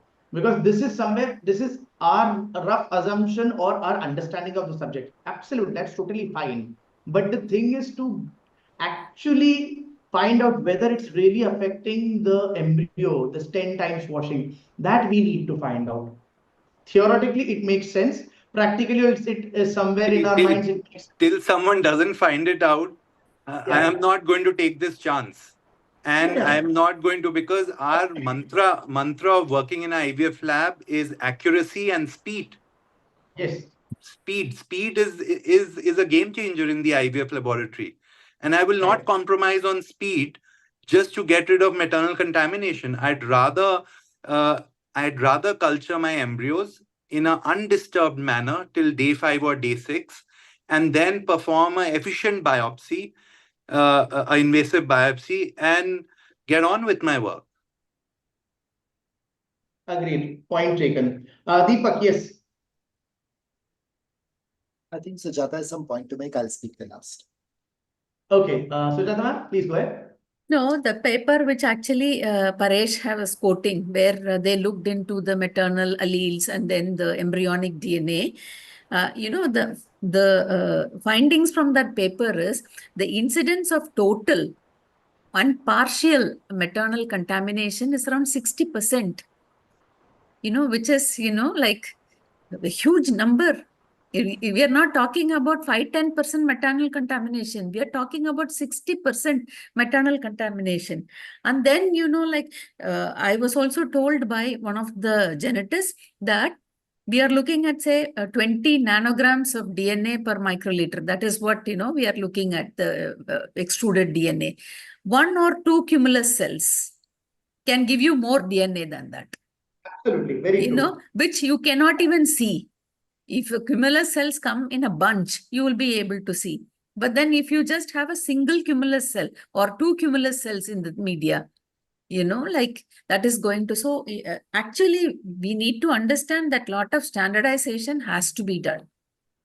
Sujata, Sujata, let's assume, just for the sake of assumption, let's assume that we've gotten rid of all cumulus cells because, like what is being suggested, you wash, and you keep washing the embryo to an extent that you practically eliminate any other maternal cells in the media. But I'd like Dr. Deepak to comment on the fact, on what we saw was this, reporting in terms of so many mosaic DNA pieces which were reported with non-invasive testing, which we have never seen with invasive trophectoderm biopsy.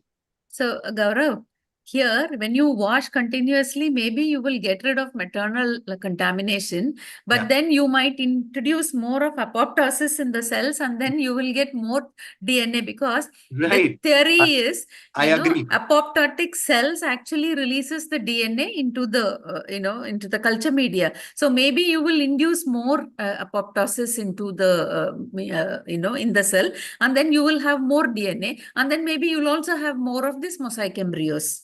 Maybe that's very true.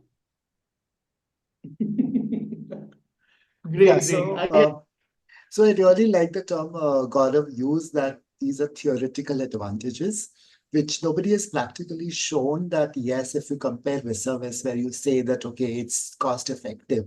The cost effectiveness, nobody's established it as 1:1. I understand with Paresh that, okay, yes, when you're doing the biopsy related procedures, you have to be as careful. But we all know in our standard laboratories, we really don't follow the procedure. And even if it's not followed, you're not getting a lot of false positives. However, in this case, the chance of external DNA is pretty high. Although we are still talking about maternal cell contamination, there is enough evidence to show that there is just DNA present in the culture media. Now, this DNA could have come from the person who has prepared the media, to you yourself when you have done these procedures. And this is no ways to eliminate it. Right now, our technologies are not ready. So, as Sujata again rightly said, that 2 maternal cells are sufficient enough, but beyond that, there is already some DNA already there in the culture media, which we are forgetting. So the whole challenge lies here is that as of today, if we are talking of positioning this technology, we are positioning absolutely as a screening tool.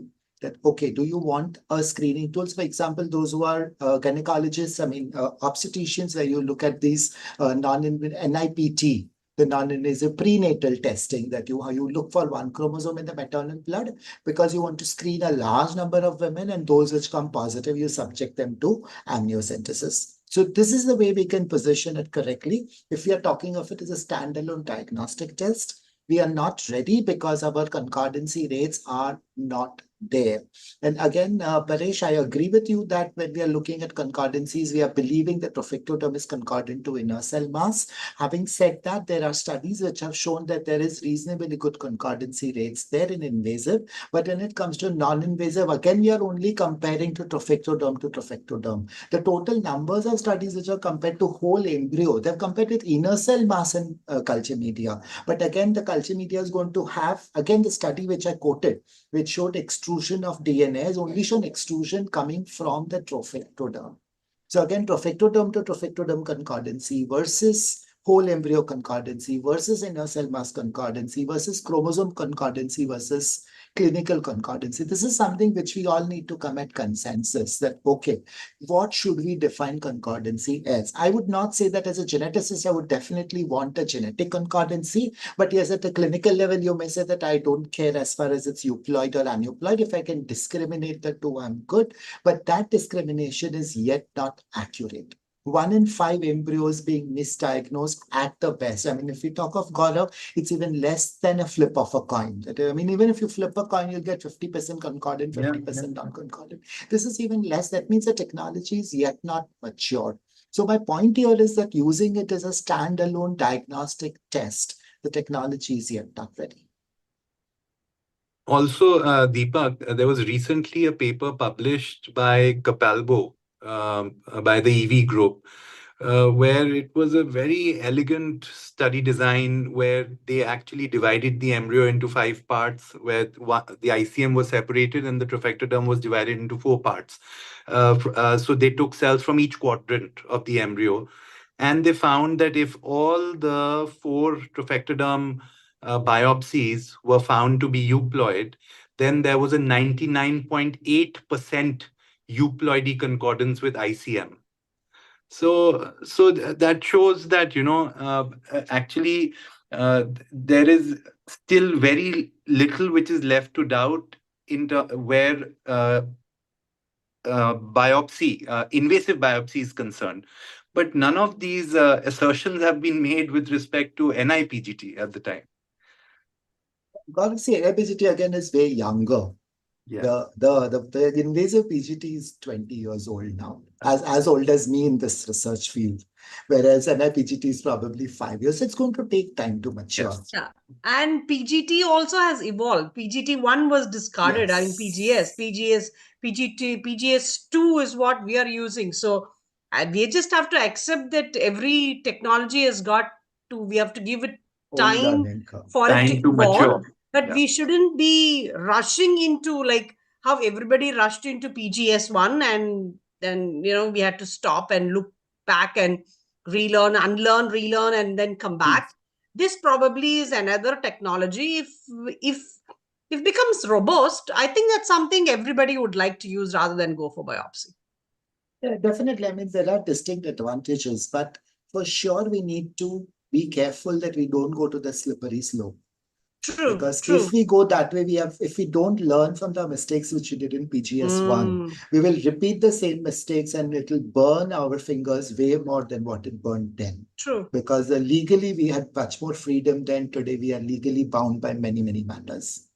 And also, despite the fact that niPGS is now is being in application for about 3 or 4 years or maybe more, there's not a single clinical study or a data which has been performed with niPGT, performed embryos. I don't think. And then obviously what happened to the Monash group, recently, that. Again is something which is a huge cause of concern. True. I think Dr. Varsha wants to say something. Yeah, I think we're still in the era where we're still debating the role of PGTA, and to now come up with niPGT, I think it's too early. Let us at least be sure that PGTA primarily is, beneficial in improving our outcomes. So then we can, sit and debate about niPGT. But primarily, I wanted to ask Paresh his personal experience with niPGT, if he has any, and if he can share that with us. Yeah, because if Paresh, if you've done a lot of PGS, then you should tell us about whether you did any concordance studies and how did you get the confidence. Are you using it clinically? How are you using it? And what is your experience? That is something we would like to hear. We are just gathering the data. We are also doing that span culture media with tropododom and again the whole embryo. We are just in just a process of doing this all the things, and they will come up with a very good paper, a very good research that how the concordance affect with the tropododom as well as the embryos. Actually, Dr. Gaurav, there is one article, and Dr. Deepak, there is one article that by the Carmen Rubio. They have checked the concordance between the span culture media and whole embryo, and where they got around 87.5% concordance rate. It was, and in the same study between the trophoderm and whole embryo, the concordance rate was just 80, I think 84%. So it was still higher. And there are lots of articles, they have stated that when when you got the euploid, trophoderm euploid and span culture media aneuploid, and you transferred those embryos, you will have an implantation rate, but there are higher amount of the miscarriage rate if you transfer the aneuploid span culture media. And we are talking about the true concordance and general concordance, but sometimes these differences may be because of the mosaicism of the embryo. Because here we are talking about the trophoderm as well as the inner cell mass, and we are talking about the whole embryo. When we are collecting the span culture media, it represents the whole embryo. That's why there is a difference in the concordance rate. But some of the study, they also check the true concordance rate, the same chromosome with the in the trophoderm as well as the same chromosome in the span culture media. And I don't actually, right now, I don't have completely data, but we already discussed with my clinician. Right now, we are not doing the non-invasive. We are doing the invasive, because definitely we are also waiting for the reliability of the test. But when we did that non-invasive versus invasive, our the clinical concordance rate and the clinical pregnancy rate was not decreased. We started to do single embryo transfer also, and we are achieving the same amount of the that clinical pregnancies with very low or zero miscarriage rate. So here is something which I want to say. See, when they say, right, like when you're doing semen analysis for the first time in the lab, if it is a normozoospermic sample, then a second analysis is not warranted. Same with this. If your embryo is normal, then I think you can transfer. But the moment you get to know that the embryo is not normal, mosaic or aneuploid or whatever it is, I think you have to confirm it with invasive. Because, Agree, yes, yes, ma'am. I agree. Even if you Sujata? transfer euploid, so-called euploid, and you end up with a miscarriage, or God forbid, any But other Varsh, diagnosis right. other than miscarriage, then also we are in a soup. That may happen in 1 in 1,000. Just a second, please. I think we are just headed to the next question, and then Varsha ma'am, you can continue. Yeah, actually, you Nishad, are. Yeah. Nishad, at this point, I would like to pitch in with a question from audience, which is very relevant at this time. Ramya from the audience wanted to ask if there is anyone who has done a study with the invasive as well as non-invasive analysis in the same embryo, and what were the results? I think that is what we were discussing Yeah, now that we have not done. That is what yeah, we are, like such a, Ramya. and what Gaurav said, they have done it for a less Yeah. number of cases, and he very clearly explained that, they found 30% concordance.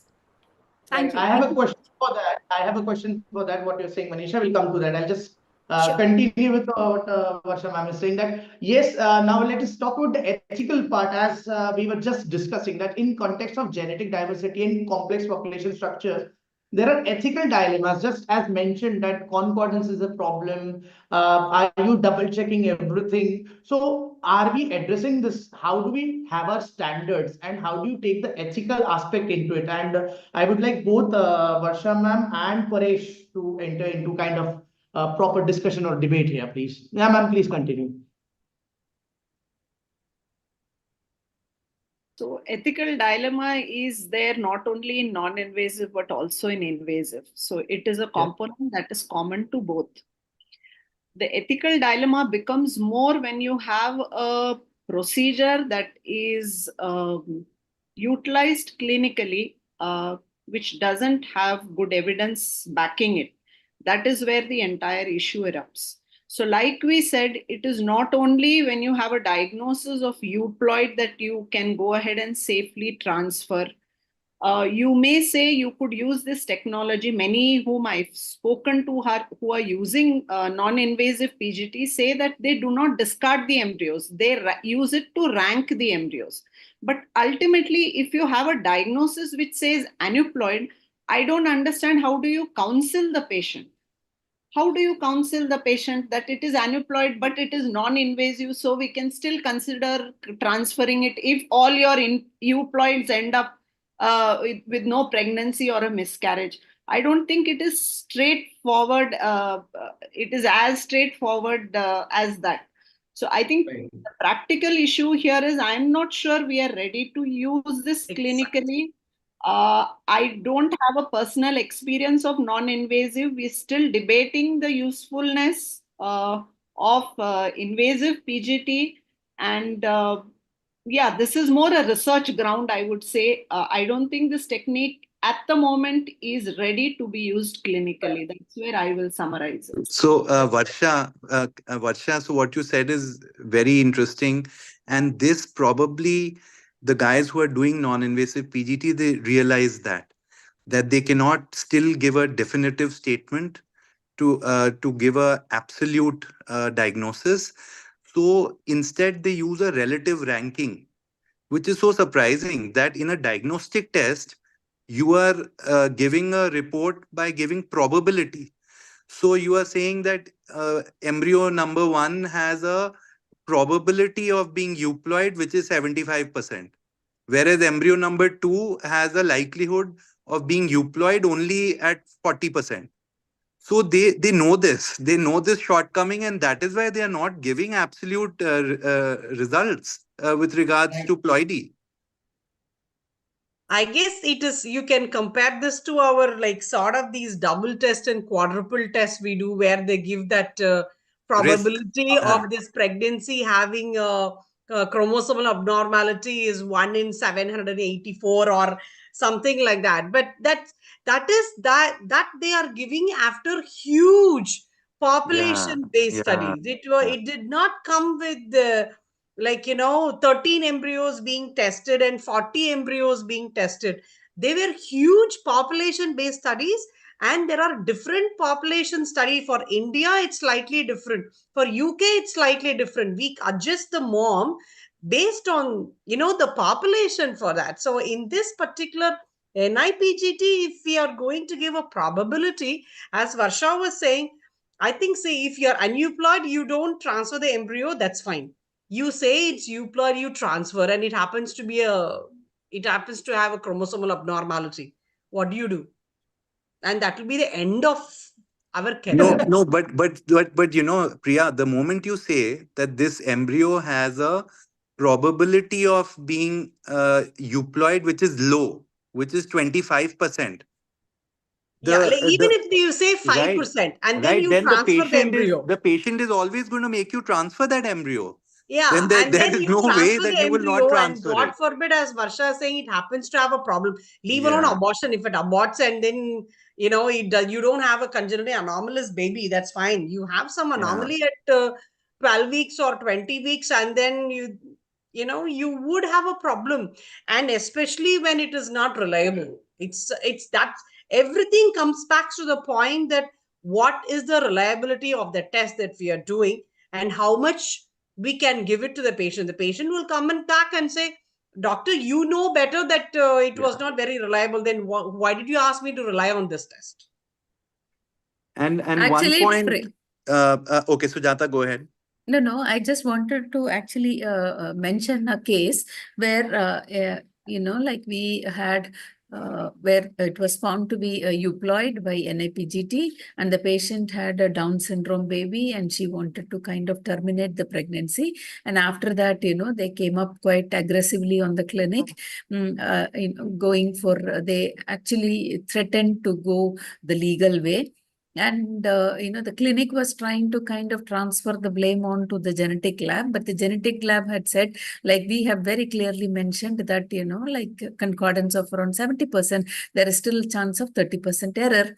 And then they also said that the lab did not take the SOP from us. Maybe they used the SOP of another lab where, like they ask for, say, I don't remember the details, but, some labs ask for day 6 media, some labs ask for day 5 media. So they said like whatever is there in the SOP was not mentioned. So, like these are all problems which are there. People should be aware of, so what is that you're counseling the patient about this test.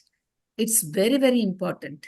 You cannot say that like we are going to do niPGT, which is, has a equivalent this thing of invasive PGT, but maybe with a slightly lesser accuracy. It's not that way. I think, people See, should even we are understand. confused about niPGT. How Yeah. will we go and explain this to our patient? Even then they ask you, what are you testing in this thing? That itself is contentious here. Yeah. That's the whole point. It's So then like, it's our invasive itself is like, we have these mosaic things, and then they say low mosaic, high mosaic, you transfer, you don't transfer. Even that is contentious at some point of level. Like, if you transfer a mosaic saying there are thousands of babies born, so I'm going to transfer and take it a low mosaic, and then you have a problem.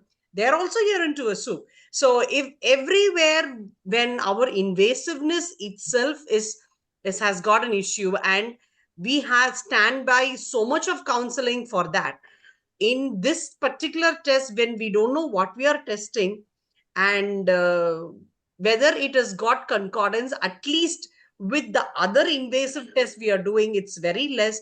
We should be very careful in giving it to the patients, because as you said, legality just bounce backs into us. And I'm not sure if you all know, when anything happens, at least in Tamil Nadu, the government comes and says, please close down your center for 10 days. That's exactly what's happening. So we all have to be extremely careful on what we are doing now. Okay, Right. I'd like to make a point here quickly. So, because you're talking about, concordance. Now, Paresh said that, so that Carmen Rubio said that they have a concordance of 86%. So the technology is safe and we can go ahead and use it. For me to use any technology, it has to be reproducible in any part of the world, in any laboratory. I don't care what Carmen Rubio says. I have to see those results in my laboratory. That is very important. If Carmen Rubio says that there is a concordance of 98% or 86%, I want to see that concordance in my lab also. But if I do a concordance study and I don't see those results, I am not convinced. And I am not ready to believe that our protocols are so much inferior to that of Carmen Rubio that definitely we are going wrong. So definitely I will only be, so, and Paresh also mentioned that we blindly trusted invasive biopsy in the beginning. No, we did not. We made sure, we have done many studies where we have seen that the euploidy percentage in our laboratory in young patients and in donor cycles is actually very low, and the euploidy rate is very high. The aneuploidy rate is very low in young patients and in donor cycles, whereas in advanced maternal age, we see the aneuploidy rate as high as 50, 60, 70%. And we have we have looked at the clinical outcomes, where we have a direct association with implantation rates and miscarriage rates. So we have absolutely not caught on to invasive biopsy blindly. It is with evidence that we are continuing to do PGTA despite its highly invasive nature now for more than 10 years. But till we don't see that evidence in our laboratory for niPGT, I cannot just blindly start doing a procedure just because it's cheaper. Right. Deepak, I'll have a quick word from you and then we'll move to the next question because I think we are falling short of time now.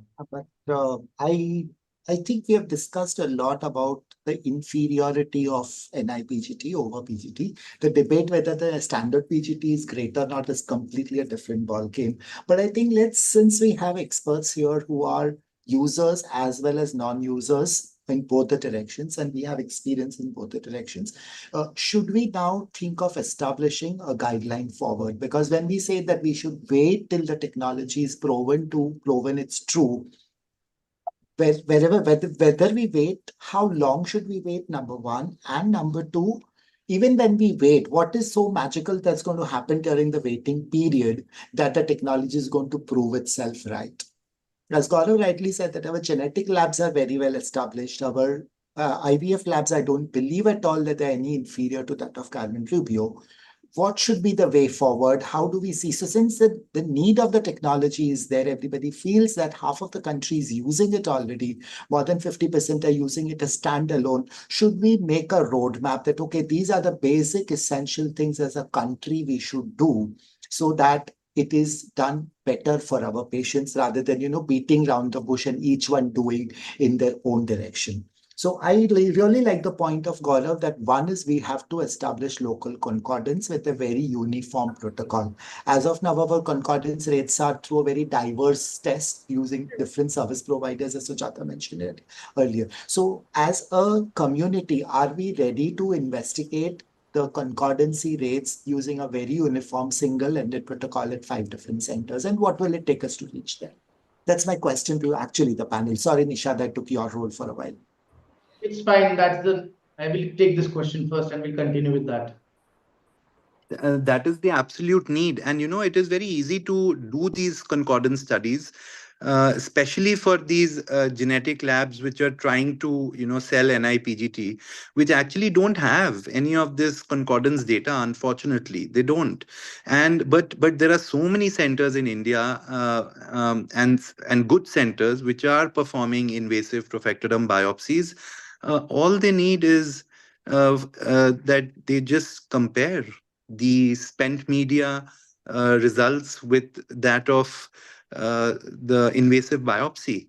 And if this is multicentric, then even better, like what Deepak suggested.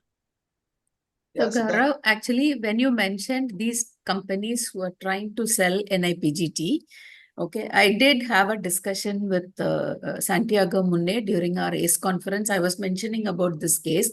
And, I was surprised at his response where he said, yeah, and that's the reason we are trying to add metabolomics and AI so that the accuracy will be improved. So, like even people who are actually practicing it are not convinced.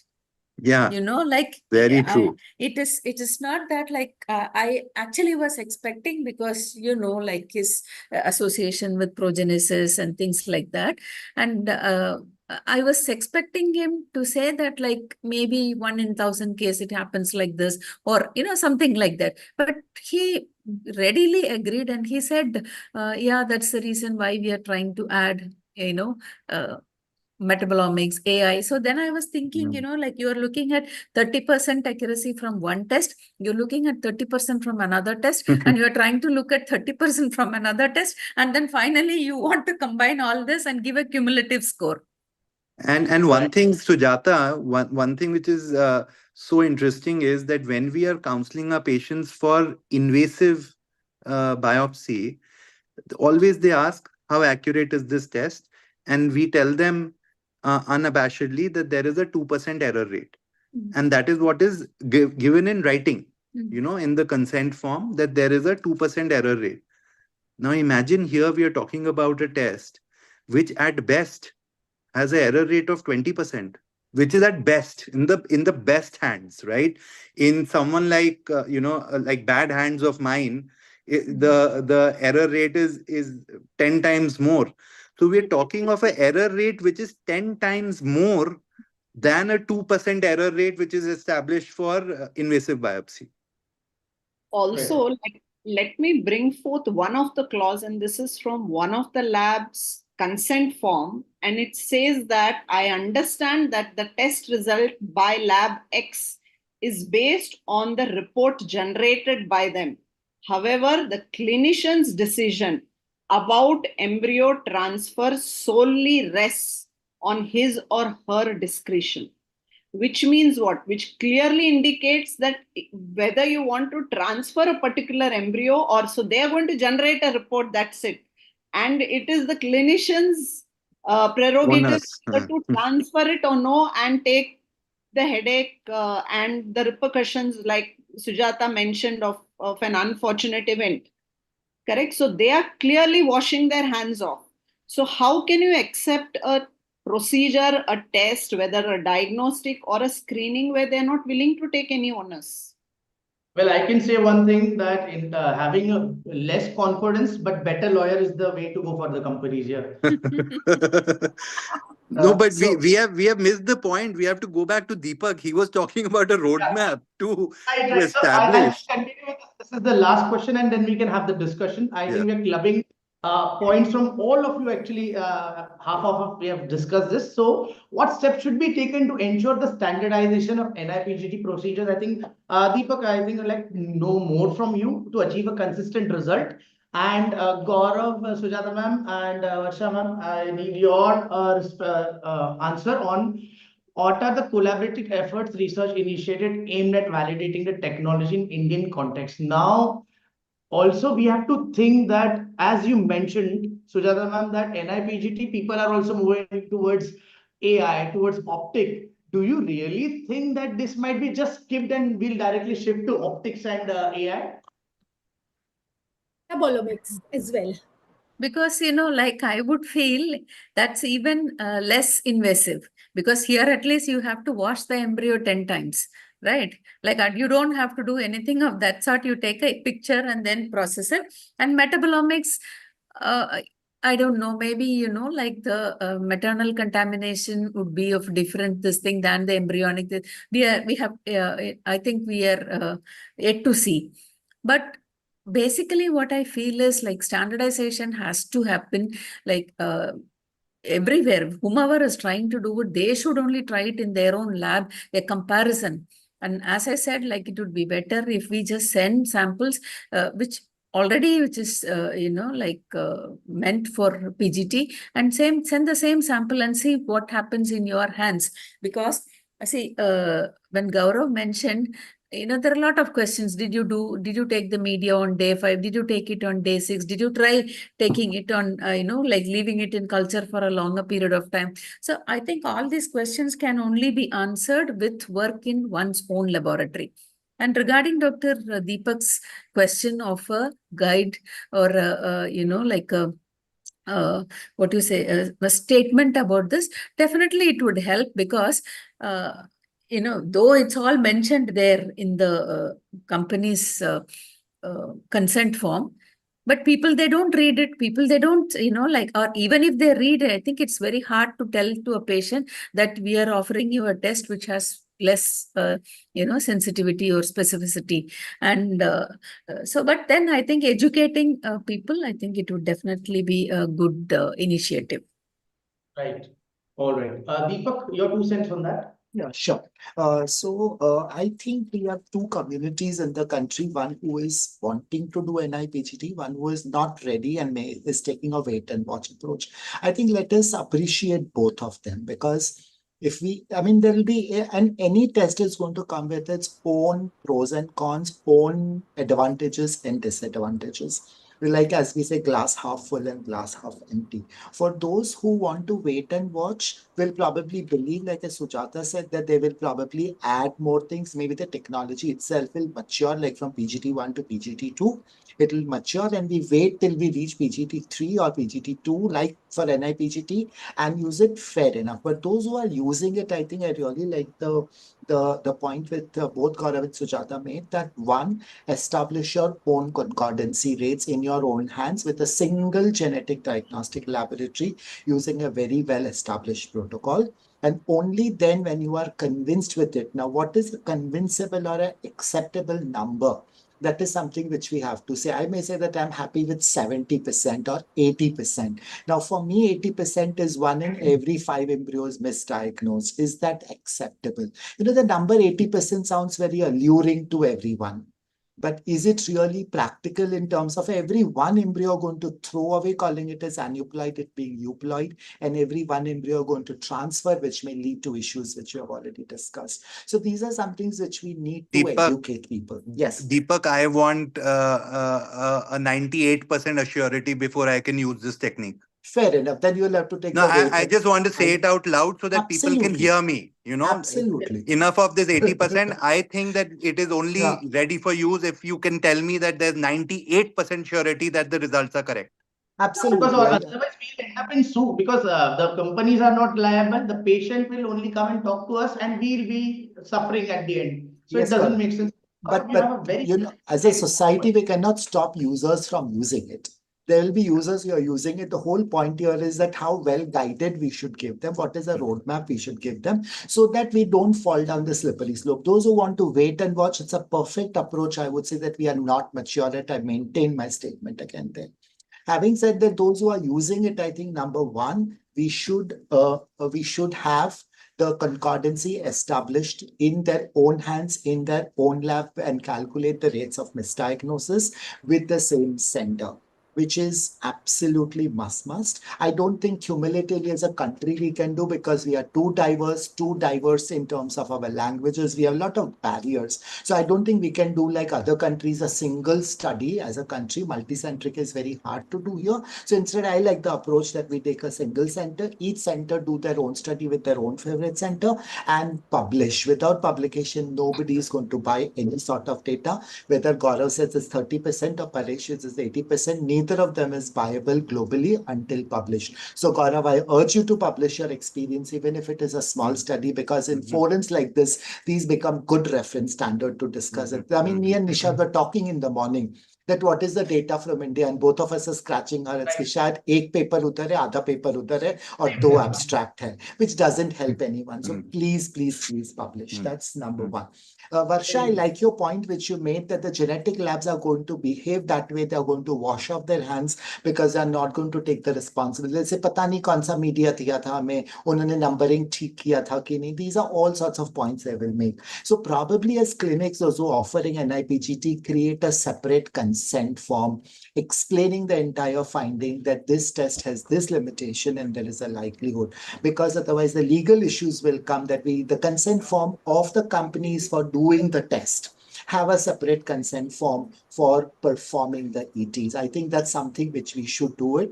As a community, we should sit together and design these consent forms to explain this to the patient, that you have used this test, it's fine, because there'll be patients who will be demanding it. We can't stop them. My one question to you is, can the genetic lab also be responsible towards the outcome? So it cannot be the clinic solely. They are offering... Varsha, I agree with you completely, but the problem when I put myself as a genetic lab shoes, the problem is that I will test from the sample that I have got. Now, before the processing, what has happened, mislabeling has happened, how can I take the responsibility of that? So that's a problem the geneticists tell me when I put this statement to them. No, and also it is for me, it is the judgment of the clinician who is choosing, who is making the choice of which test, which lab to outsource the test to. So ultimately, it is the clinician's good judgment where he thinks that, okay, this concordance is not good enough, or it is good enough, or because the patient is getting advice from the clinician. And the genetic test, the genetic lab and the test has its own limitations, but it's the clinician's role to recognize those limitations. Very true. Yes. But I'm so sorry. I think we should now come to a consensus. I mean, it's too early. Nishad, Yeah. Dr. Rajvi ma'am is there, and she wanted to put a point, and I think we can't have a better person than her. Exactly. So, Rajvi ma'am, please go ahead. No. I was saying that while we are discussing so heavily about the limitations of niPGT, I wouldn't say limitations, how it has to go ahead. I'm sure most of you would have heard about the class action suit against the genetic companies in the US for PGTA itself, for conventional PGT, which we are considering as something which is possible. And mind you, they are saying that it is they have misled patients regarding the efficacy of PGTA testing for financial gain. They argue that companies made several unsubstantial claims, including claims that PGTA is 99% accurate, and that testing increases IVF success rate, decreases miscarriages, and improves pregnancy rates, including the older women. So all this while we are saying do PGTA for advanced maternal age, recurrent implantation failure, and now there's a class action suit. We don't know which direction the suit goes. But while we are debating so much about niPGT, something which has been being done for such a long time, is also now whether it's just a legal issue or something to, follow what has happened in Australia, or there is something going to come out of it. We need to see. So, we are still on a very, very slippery slope as far as PGT itself goes. Because if they question advanced maternal age PGT, hey, then what? So that's all the point I wanted to make at the end of this heavy discussion. I think, Nishad, one sentence, Nishad, please. Yes, please, ma'am, go ahead. So people, I think all of us here are not against, new technologies or using new technologies or changing, but all we are trying to say is like position the technology wherever the evidence says right now. Do not actually equate it to something which is better. That is all we are trying to say. But we are all for newer technologies and, like newer methods in IVF. And unless we do it, we will not find it. So I think the point is that we have to create guidelines for people like Paresh. He was really pro for it, and I really like it because he's taking the guts to do it at a time when the whole panel is against him. But Absolutely. I really like his guts there. But then the point is that we have to learn from his experience. There is something great he's seeing about it that he's using it. But at the same time, we have evidence that people have not seen. So I think we create a roadmap. And maybe I think, Rajvi, we could think over and discuss it, that maybe we should have a discussion in creating this roadmap for using it, because we have discussed enough how great or the pros and cons have been discussed. So I think 2.0 of this meeting should be creating the roadmap. Definitely. And just to sum it up, I think we have had a great discussion. Yes, mostly negative towards niPGT, but what even Rajbi ma'am has mentioned and what is going on, I think we are all in the same boat. One, we are all scientists and we have to, although we disagree on certain points, but we should not pull each other's leg. And I think Paresh, you are doing a good job. And we are all also going, we are in midst of something where we want to do it, not do it. And there are people who are still very strong with PGT. So to each his own, but I think whatever we do is for the betterment of the patient. And that is what we look forward to give them pregnancies at the shortest time limit. I think with that, we should have another wonderful consensus because I've realized this is not an 1 hour or 2 hour discussion. It will take a lot of efforts, time, and lots of people.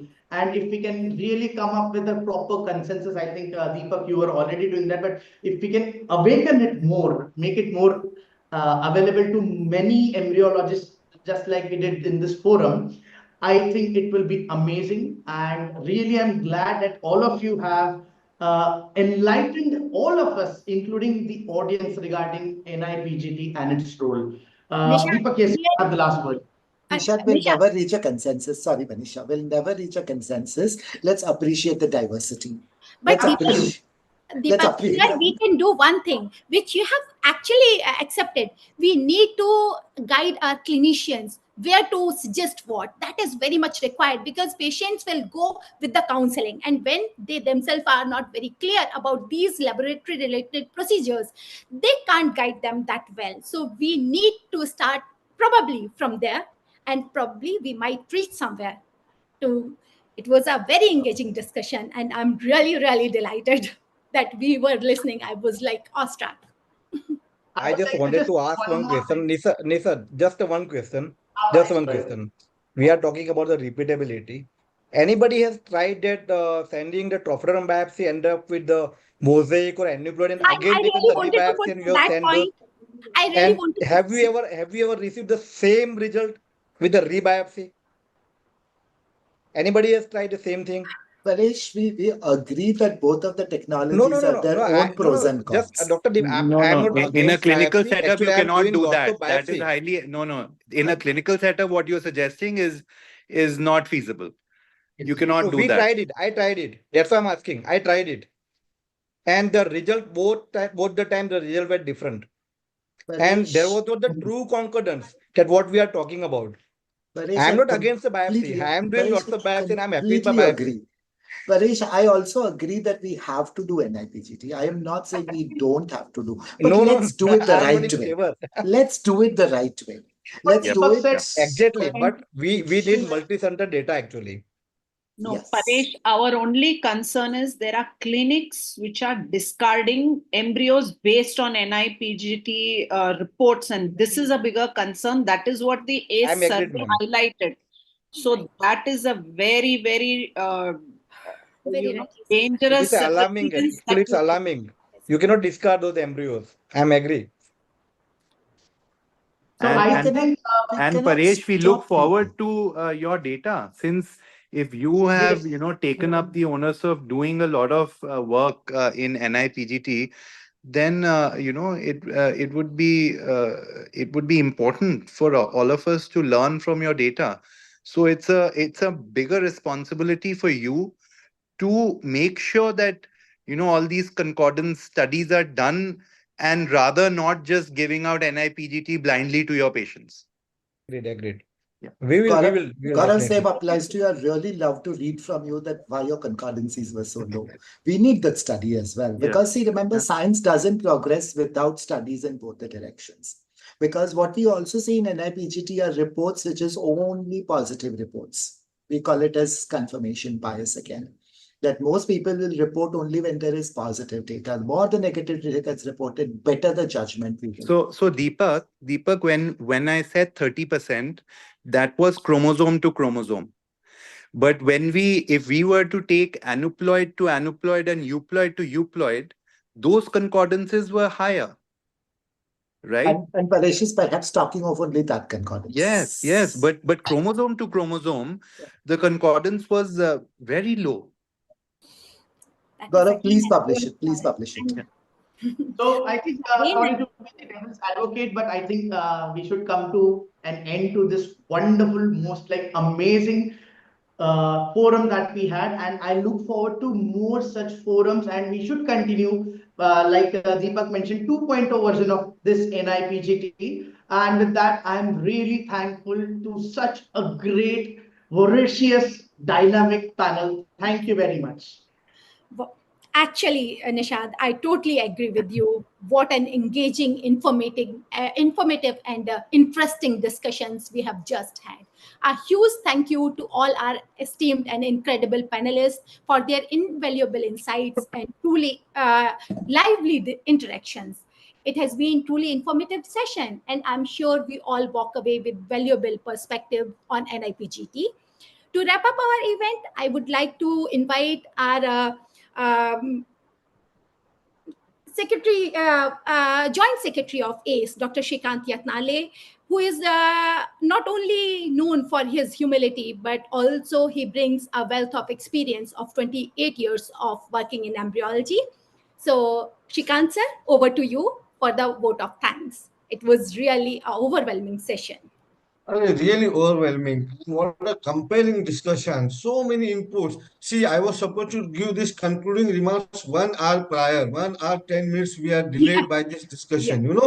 So interesting topic. And as Nishad said or Deepak said, just not 2.0. It has to be 3.0, 4.0 till we get 98% what Gaurav is expecting. And like Sujata said, we should be tried and tested one by one. Just because it is new, Yeah. just because it is, so we were more cautious than neglecting it. And only, except for Paresh, everybody else is very cautious about it. And we have to accept, whether it's vitrification, whether it's ICSI, step by step we have accepted things in ART, and it is always a developing branch. It is not concluded to something which is we can standardize. So it will keep on growing and growing and growing. So looking forward from like all you people, another version of this discussion, and hope let us standardize this. And we have enormous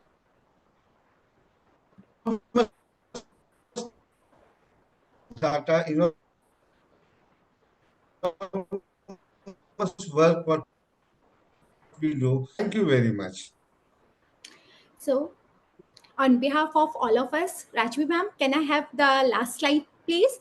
I would like to extend a heartiest gratitude to all our audience, faculties, and all the team members. This event wouldn't have been possible without your engagement and support.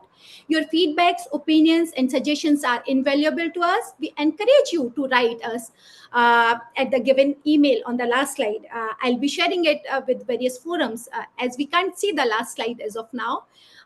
For your thoughts on what topics you would like to see in upcoming webinars. Wishing you a very happy Deepavali and a happy festive season ahead. Thank you, everyone. Thank you so much. Bye, everyone.